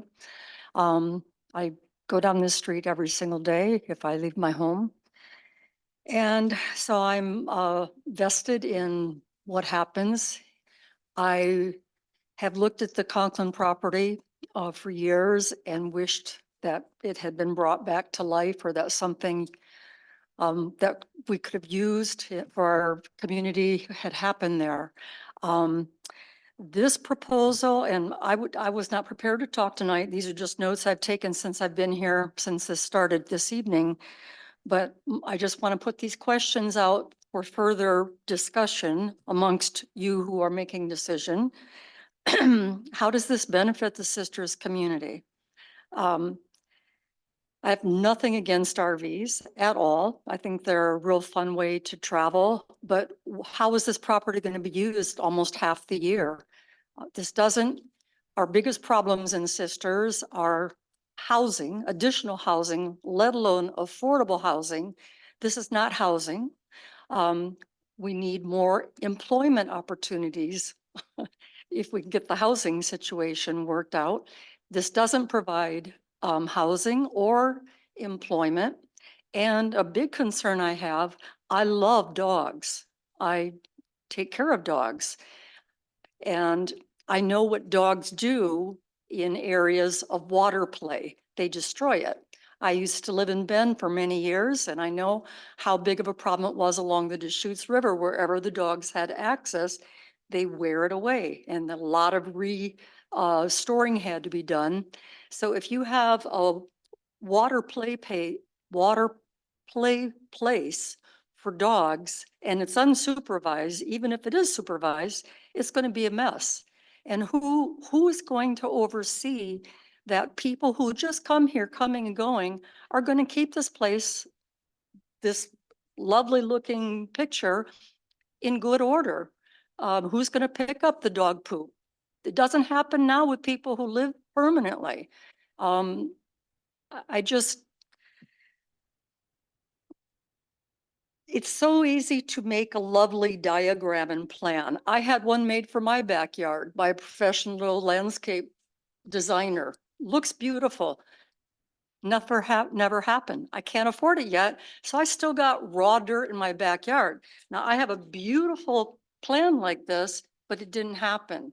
So I just implore that you don't let this glamping and high-end RV idea overcome just common sense and what is really of benefit to our community. I would love to see something happen on this piece of property. I really would, because it's so sad that it's been fallen into disrepair. But I would like to see something that is of benefit to our community and year round. Thank you. Thank you. That concludes the requests that we've taken to speak with the present audience. Emmy, can you see if anybody that is on Zoom would like to speak? Yes. So I see 3 names here, and in hopes of being efficient, I'm going to ask that anyone who would like to speak and provide public testimony tonight to raise your hand. So you can raise your hand by going to the bottom of the Zoom window and clicking the raised hand icon. And once I see a raised hand, I will call on you. If I don't see a raised hand, then, okay, I see one. Valerie, I'm going to ask you to speak.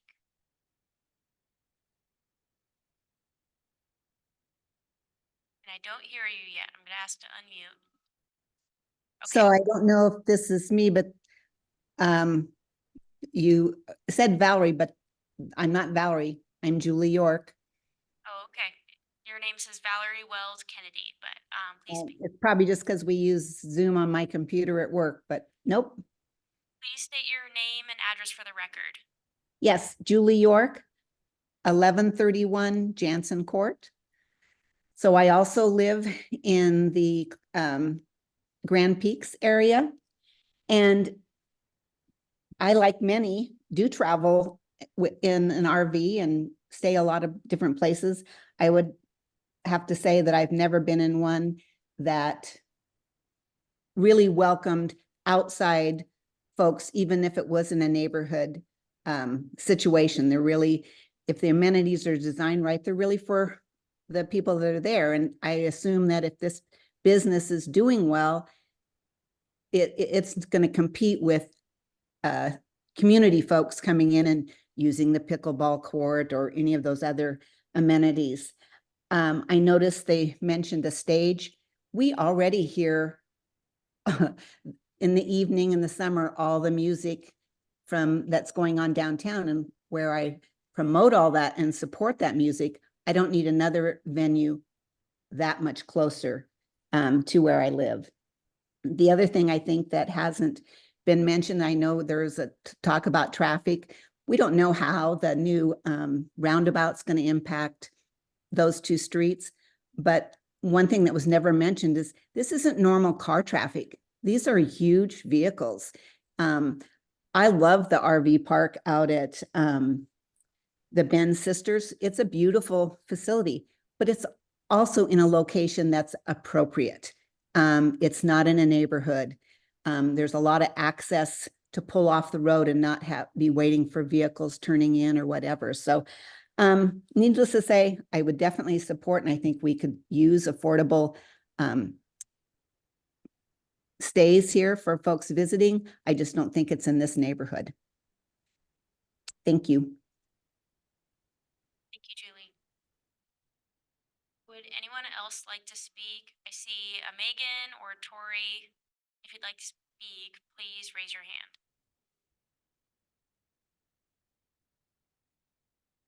Seeing, oh, okay. I see Tori. Would you like to speak?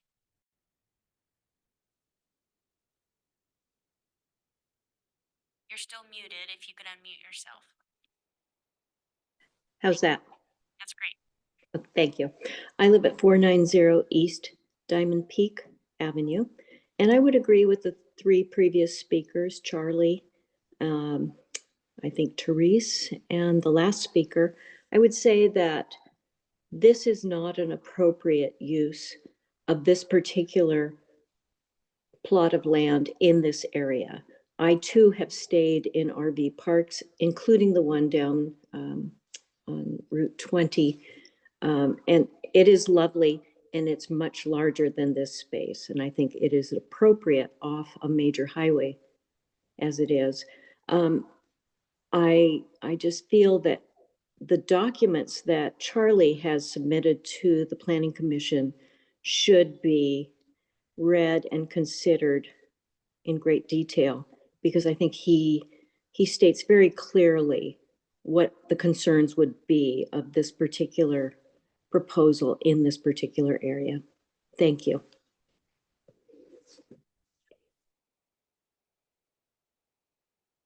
any final comments? Raise your hand. Okay, I'm going to move on and pass it back to Jeff. Thank you, Emmy.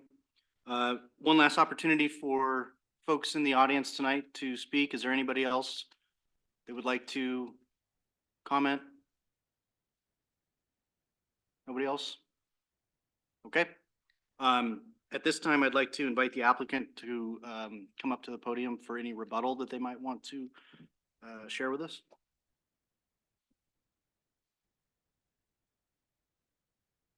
Thank you, Chair. And myself and Adam will provide some additional information. Appreciate the feedback from the various folks. There's a few items that were raised that I think just need to be addressed off the bat. I heard a couple folks talking about what a great spot this would be for affordable housing. This is commercially zoned. It was never meant to be developed with housing.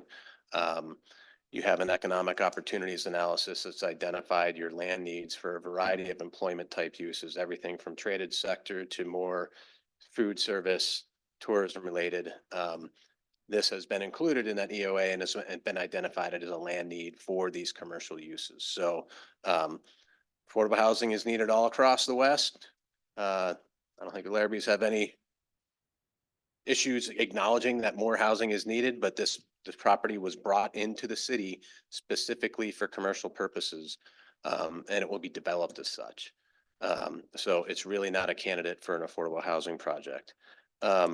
In terms of benefits to the community, in terms of job creation, the whole Sun Ranch Master Plan really did identify various areas for various uses.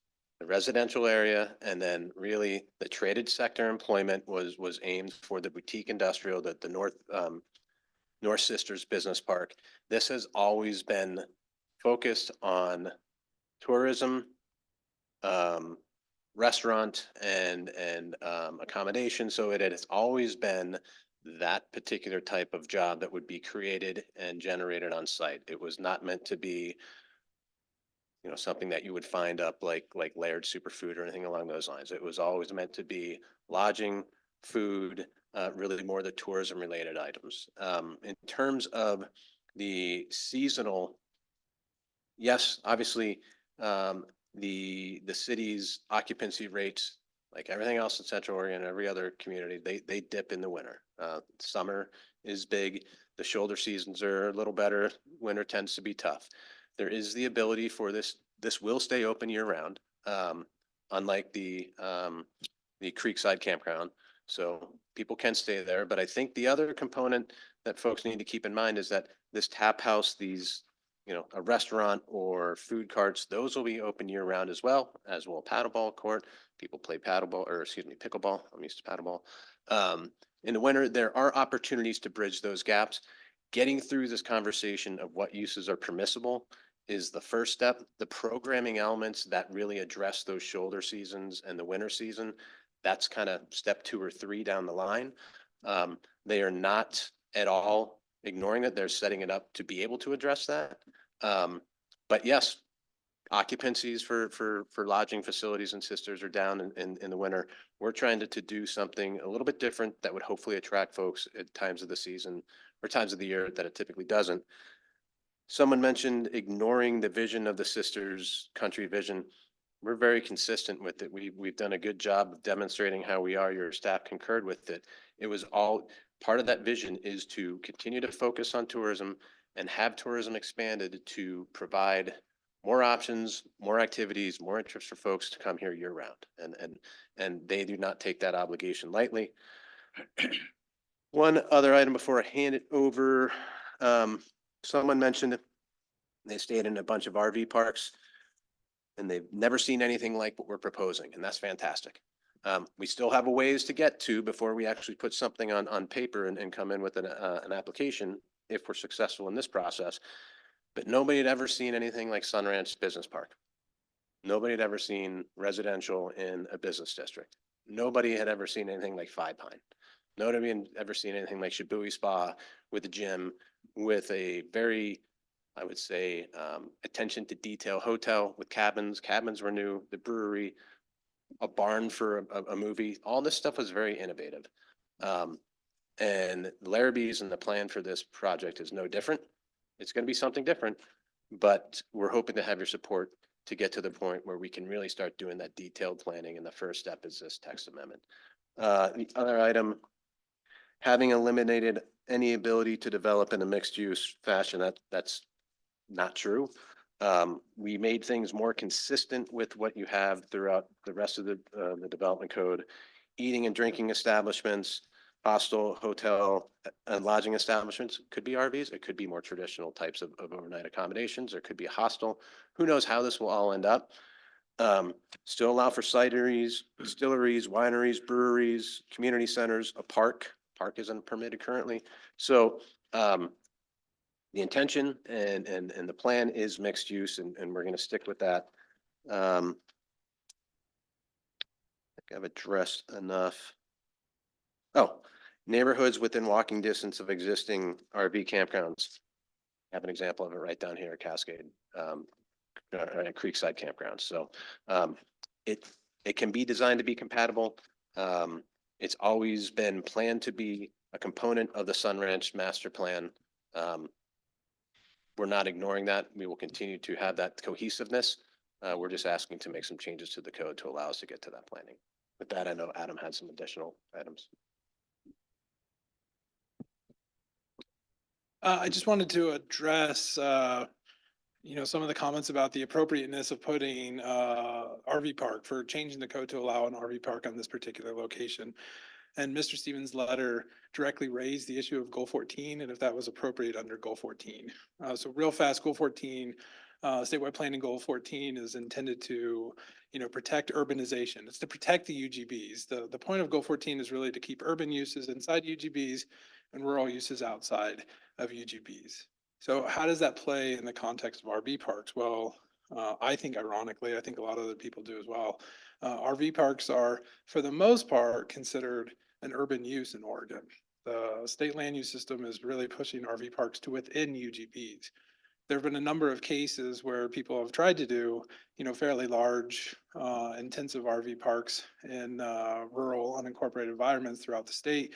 And those projects have, on multiple occasions, have been defeated on Goal 14 grounds. The State Land Use Board of Appeals and Court of Appeals has, said, hey, in that particular circumstance, that type of RP park and those circumstances is urban and you can't put it in rural unincorporated landscapes. It makes it very tough. The Oregon land use laws makes it very, very difficult to establish any kind of RV park outside of city limits. In fact, Deschutes County has been working diligently on this issue themselves. They recently funded a study that was looking at this exact issue. A couple data points from that. There are 7 RV parks in unincorporated Deschutes County. All 7 were established more than 40 years ago, prior to Oregon's statewide land use system being established. Nobody has been able to establish a new RV park in unincorporated Deschutes County. because of that, you look at the massive population growth in Deschutes County over that period of time, and with that population growth is increased tourism, increased demand for tourism, increased demand for RV parks. And Deschutes County study directly noted that, a scarcity of those camping opportunities in Central Oregon, including recreational vehicles, reduces total visitation to the area and also contributes to increased dispersed camping, which has an impact on our national forests and our, the federal public lands that we all love and enjoy, and part of the reason why a lot of us live here. So when it comes to the appropriateness of an RV park next to a residential area within a UGB, that's statewide land use system. That's exactly what the state land use system is anticipating. We're pushing these exact kind of uses to within the UGB. So I just wanted to address that Goal 14 issue in particular, and happy to answer any questions if you have them. Any additional questions for the applicant? Okay. Thank you. One last, I'm assuming you're going to talk amongst yourselves as a planning commission, but when the conversation comes up in terms of next steps and where you want to go from there, keeping the record open on any of those things, we request an opportunity to be heard on that issue. That's coming up very soon. I figured we'll be right here. Yeah, we're gonna. Good. I'd like to redirect over to staff for additional questions. Rick? Just a point of clarification. I just want to ensure that we're talking, the only code we're changing tonight, or even talking about changing, is for the tourist commercial district, which is 4.61 acres. Is that correct? It's not a citywide code. The only thing that's getting changed citywide is the definition for lodging establishment. Is that correct? That's correct. Yeah, and to clarify one point, the tourist commercial district's approximately a little over 6 acres, incorporating the three parcels and some right of way. But yeah, confirming that the only amendment outside of tourist commercial is the proposed definition of lodging establishment. All these other changes are all only apply to that specific area. Correct. And if the definition is approved, and it would only apply within the tourist commercial district. So while it has relevance to the entirety of the code, the only point or place it would be used is in the tourist commercial district with this proposal. Thank you. Any additional questions for staff? Have you seen any documentation from any other cities where RV parks are included in lodging establishment definitions? I haven't done that research into other communities. Another question for staff. The RV park is not part of lodging establishment. That's a separate thing. Is that correct? Correct. So RV park is a separately defined term and use than lodging establishment.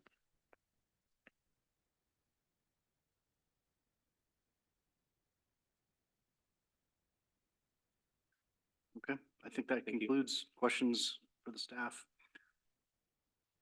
Okay, moving along. Close or continuation of the hearing.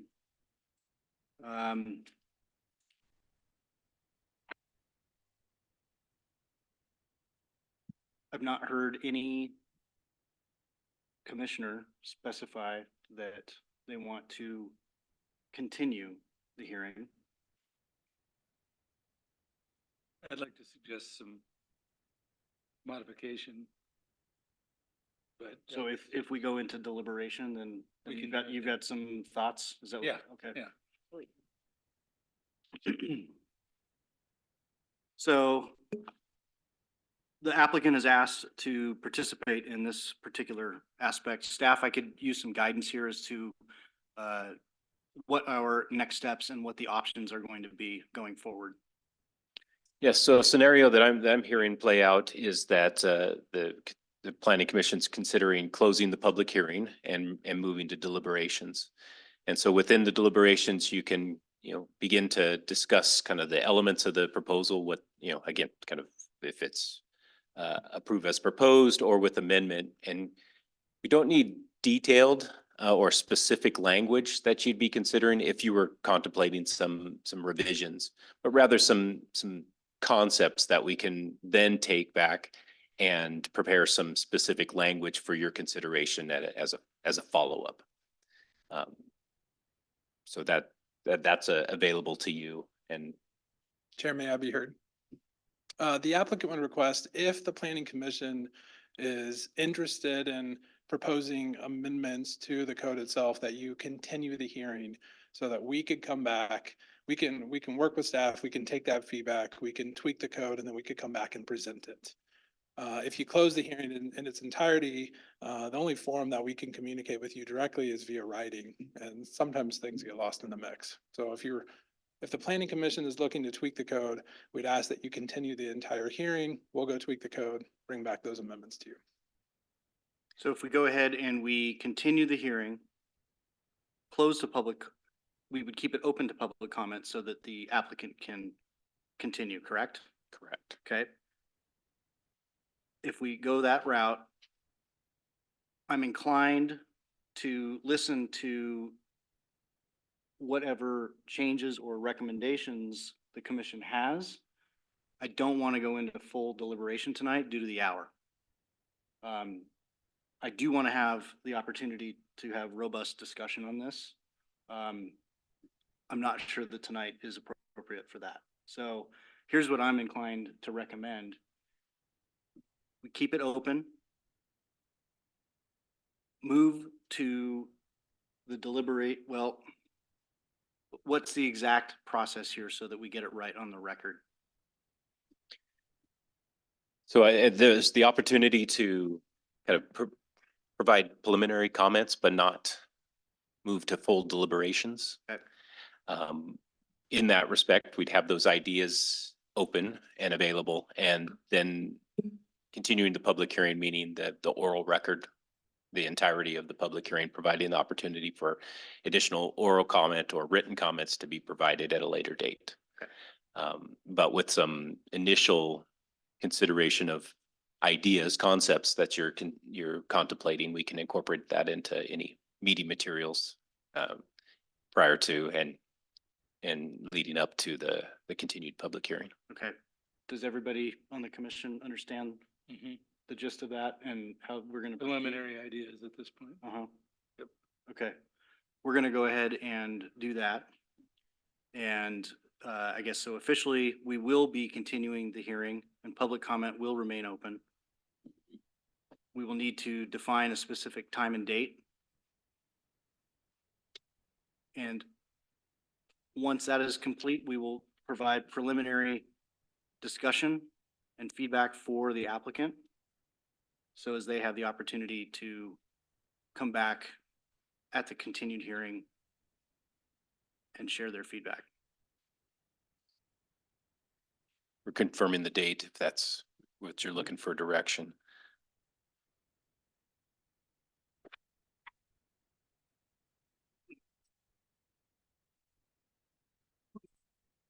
Like to confer with the applicant in this kind of open forum. Next date that we're looking at is May 2nd. Is that available and agreeable? That's as my computer is shutting down. That's our normal. That's a normal meeting, but Yeah, it would be at 4 o'clock, it'd be at 5:30. That would be again at 5:30. It'd be Thursday. The, Yes, it's the. is that, I don't know, exactly. It depends on the. What's changed.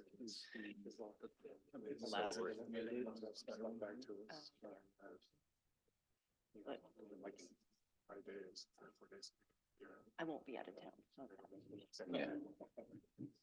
Alternatively, May 16th, and maybe, I know that's nearly a month out, but considering what revisions that you're contemplating and direction you're looking to, noting that it'd be a quick turnaround time to provide any material, analysis and incorporation of details. So perhaps May 16th. We shifted a little bit. Would that determine on how much we want to change? That's what, yeah, that's what they're, Right. If it's only a couple minor things, we can still do the second probably. see what they, Yes. and we'll see what, we'll finalize. the date Everything would once we be know what- finalized by Thursday. You'd have to have this materials in advance of that, so we can review it. It's a quick turnaround. It'd have to be done by. Right.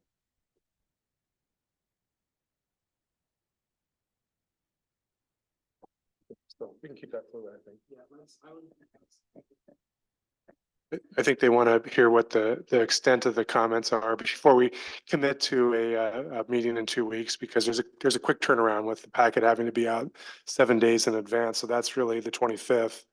So they'd have to have us some information by Tuesday, the 23rd, and that's only a few days from now. So, but if they're minor changes, that might be feasible.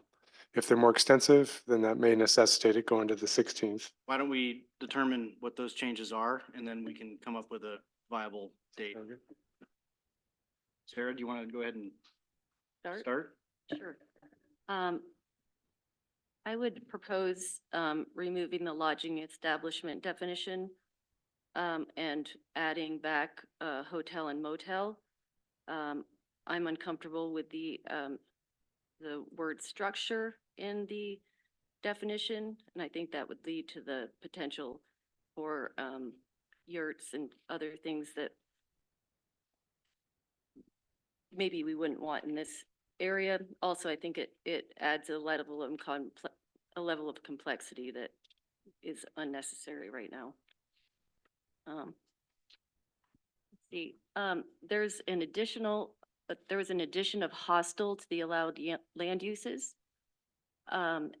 So in the other districts, the other commercial districts, there's other wording in the table. It says accessory use to primary permitted use, 25 guest occupancy limit plus staff, and 14-day stay limit for each 30-day period. I would suggest that we make this consistent with the other commercial uses in town. Are you talking about just the hostel or the RV park itself? That's for the hostel. Okay. Specifically. For I'm not sure where we would put it, but there is a section, and I spoke with Matt about this to understand better. There is a section in the municipal code, which is not what we're dealing with, but that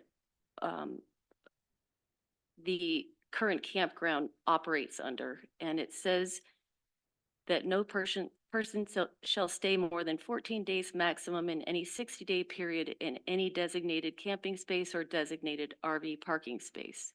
I'm not saying that 14 days is the number that we need to put in here, but I do think we should have some kind of language incorporated that infers a little more specificity to the limited occupancy or temporary stays.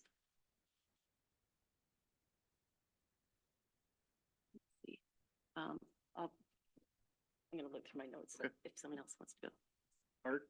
Yeah, I agree. I think that one of my comments was gonna be that we should have some kind of language in here that limits the stay, because we don't want it to turn into a mobile home park.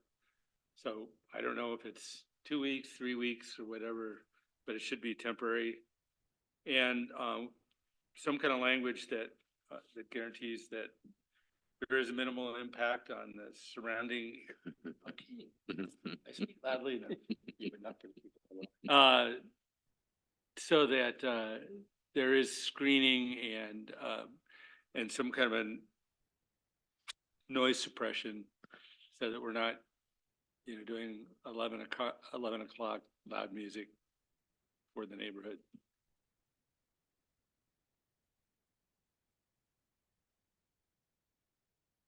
Tom, do you have anything? Nothing that I want to add, but I think we should changes or ideas. I'm just still hung up on the adding RV park to this particular tourist. It changes completely that aspect of what it originally was, and the striking of so much of the code makes me uncomfortable, and I'd like more explanation how that works with with the staff and how, it sounds like the applicant has said they've talked to the staff and the staff has said, well, yeah, this sounds, why don't you make some suggestions? And so these are some suggestions. And so I want some more information regarding, is it actually necessary to strike so much of the code? Because I don't like the idea of the setback change, and I don't like the idea of expanding the neighborhood market from 1,000 to 6,000 square feet. Okay, before we get too far with respect to our opinions and leanings, let's, if we have, I want to deliberate as well, and we're going to have ample Then I have opportunity no, to do then I that. have no And, suggestion. and we still have the opportunity to vote on this. Yes. So, any other recommendations that we can give specifically to the applicant? Rick, do you have any? No suggestions, just a comment about, that, is it appropriate right now to comment on all the mail that we got, the written testimony? Not really, no. Okay. But, yeah. Okay. Sarah, were you able to find anything else? I do have one more, and it's I wish this were more than a gut feel, but there's an addition of park to allowed land uses, and currently there are no non-publicly owned parks or publicly managed parks, I believe, in the city. Anyway, let me just read the definition. It says, public or privately owned land set apart and devoted to the purpose of pleasure, recreation, ornament, light, and air for the general public. Parks may include picnic areas, playgrounds, indoor recreation facilities, athletic fields, courts, amphitheaters, and open space. And I don't know if that, it just feels very big to add. Not that I'm opposed to any specific item in there, just, I don't know, it seems like a big addition to me.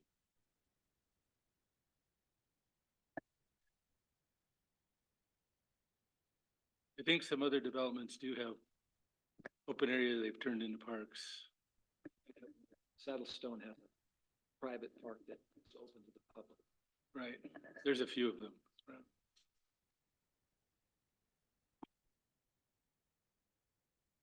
So it sounds like we've got some ideas that we've been able to float out there. I think they're all very good and very relevant.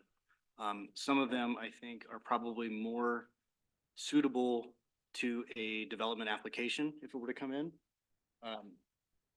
So just keep that in mind. With respect to staff, is that adequate feedback for now? And applicant, is that? Actually, may I make one more comment? Sure.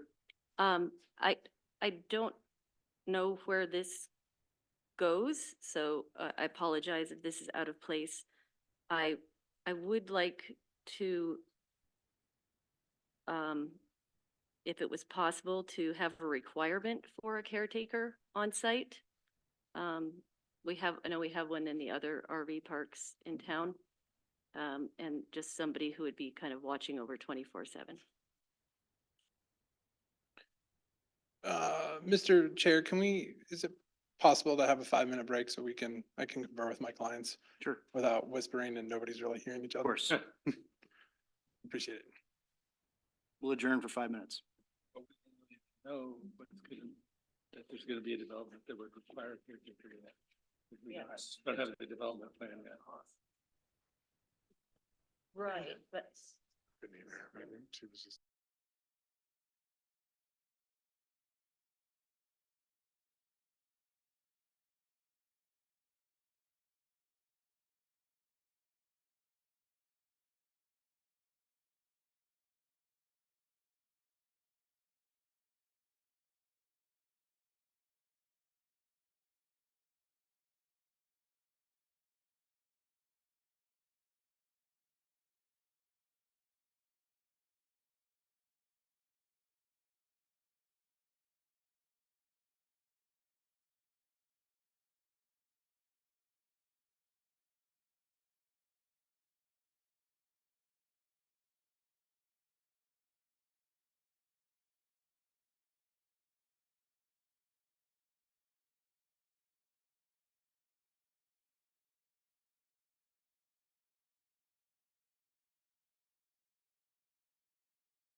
Can you repeat that for me? I just unmuted. Sure. Looks like the applicant is back, so we're gonna go ahead and resume the hearing. Staff? Yeah, so I've confirmed with the applicant that they're agreeable to May 16th to continue the public hearing to afford ample time to consider the concepts and ideas that are been proposed tonight and bring back that with full vetting. Okay. I do want to give one point of clarification from Commissioner McDougall. As you were discussing parks, I think you were highlighting that the concept of ownership, public and private. Was there a specific element or design or characteristic that you were wanting to contemplate incorporating into the changes? No, that's a good question.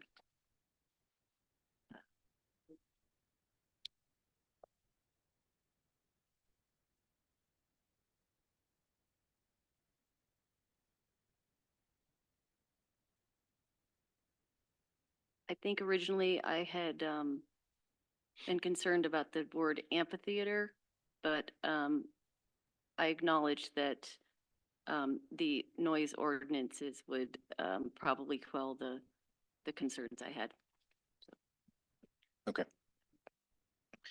Well, before we confirm the date, I just want to acknowledge that this continued public hearing, so it will have full opportunity for testimony at that continued public hearing, but also that any additional written comments that folks would like to provide can be submitted in the intervening time period. And so those can be submitted to myself. And then it can include those in the record. So. Okay. I think we are at a point where we can close. I have one comment that I'd like to make to both to staff and to the applicant. And that is, tonight, I think, and I speak on behalf of the commission, has been difficult because the lines have been blurred between a text amendment application and a potential development application, specifically with the props, the photos, and especially the discussion regarding potential development applications. And it's made it very difficult for the commission to hone down and focus on what we are really here to make a decision on tonight. And I just want to make sure that everybody in the audience, the applicant, and the staff knows that we're very sensitive to that. And I think perhaps at the continuation of the hearing, if we could not have the props and limit the discussion to what we are focused on with our decision-making process. Understood. I appreciate that, those points of emphasis. And just want to make sure that we're using the right terminology and making the appropriate statements. So I'm happy to identify No, that. but I think we're also sensitive that this is difficult for the applicant to pursue their goals without doing it. And there's not an easy or right or wrong way to go about doing it, but I felt that it was important for everybody to understand where the commission was coming from. So. One of the points of clarification I wanted to offer is now we talked about the date, just want to put it completely on the record that the public hearing is being continued to May 16th at 5:30 to be held here in council chambers here at City Hall. Okay. And with that, we are adjourned. Very quickly, any additional staff or commissioner comments? You adjourned already. The hearing. Oh, the meeting's not over though. Oh, damn it. Welcome, welcome to the never-ending planning commission meetings. I think Emmy has something that she wants to say. I think I had said this at our last meeting, but I just want to highlight that Arbor Day is next Friday. It's going to be held at Creekside Park from 10 a.m. to 11:30 a.m. We have partnered with Upper Deschutes Watershed Council to host a tree planting event along White Shoes Creek. We have Colleen, who will kind of give an overview of Whitechoose Creek history, the nature of that riparian habitat that we have here in Sisters, and plant some little seedlings. So the public is welcome. It's going to be focused around a class of around 20 students, but other people are welcome to join in. We'll have snacks, and we might have a few spare trees to give away as well. So, thank you. Great. Thanks, Emmy. I just add that the Chair Seymour, the mayor, and myself did an interview for the Planning Commission this week. We had 2 applications initially, but one was withdrawn. So we interviewed that one person. And I won't name the name, but you could probably deduce it somehow. But the announcement will be made by the mayor at the April 24th council meeting. And we'll have to consider where that person starts, considering they may be probably not want to start them in the middle of this item, but they can come and observe. So we'll have a new member here shortly, and their term will go to the end of 2026. So it's kind of finishing out an existing term. So got to come to the meeting if you want to know who that is early. Okay. Or watch it on TV. Other than that, we got a kickoff meeting with the consultants for the UGB process, and so we are getting the ball starting to move on that. And one of the initial things is starting a project website and getting the information out to the public, and finalizing a public engagement plan, which will set out kind of the tools and the different techniques that we'll use to get the word out about this process. So more to come on that. When do we engage in that process there? That's a good question. You guys will start to engage, when one of the first steps is finalizing the land need. It's basically taking a lot of the information and analysis that we've been working on the last couple of years, but kind of refining it and making sure that we know what the total acreage need is, and of what type of land use, the different land uses, residential, employment. And so that'll a final land need report will come out of that. And that's something that we'll review with the steering committee that we're going to create, as well as the planning commission. So I would say in the next couple months would be the first time that the planning commission would have contact with this. Yeah. Anything else? No. You talked enough? Yeah. Okay. That's it for Carol. Do you have anything? Okay. Scott, should I highlight the C4C forum Sure. that's going on? Yeah. Sarah, feel free to maybe elaborate, but C4C is hosting a community forum at the Sisters Fire Hall on May 5th. It's a Sunday, I think starting at 3:30, going to 5:30. It'll be a panel of local housing developers, a planner, and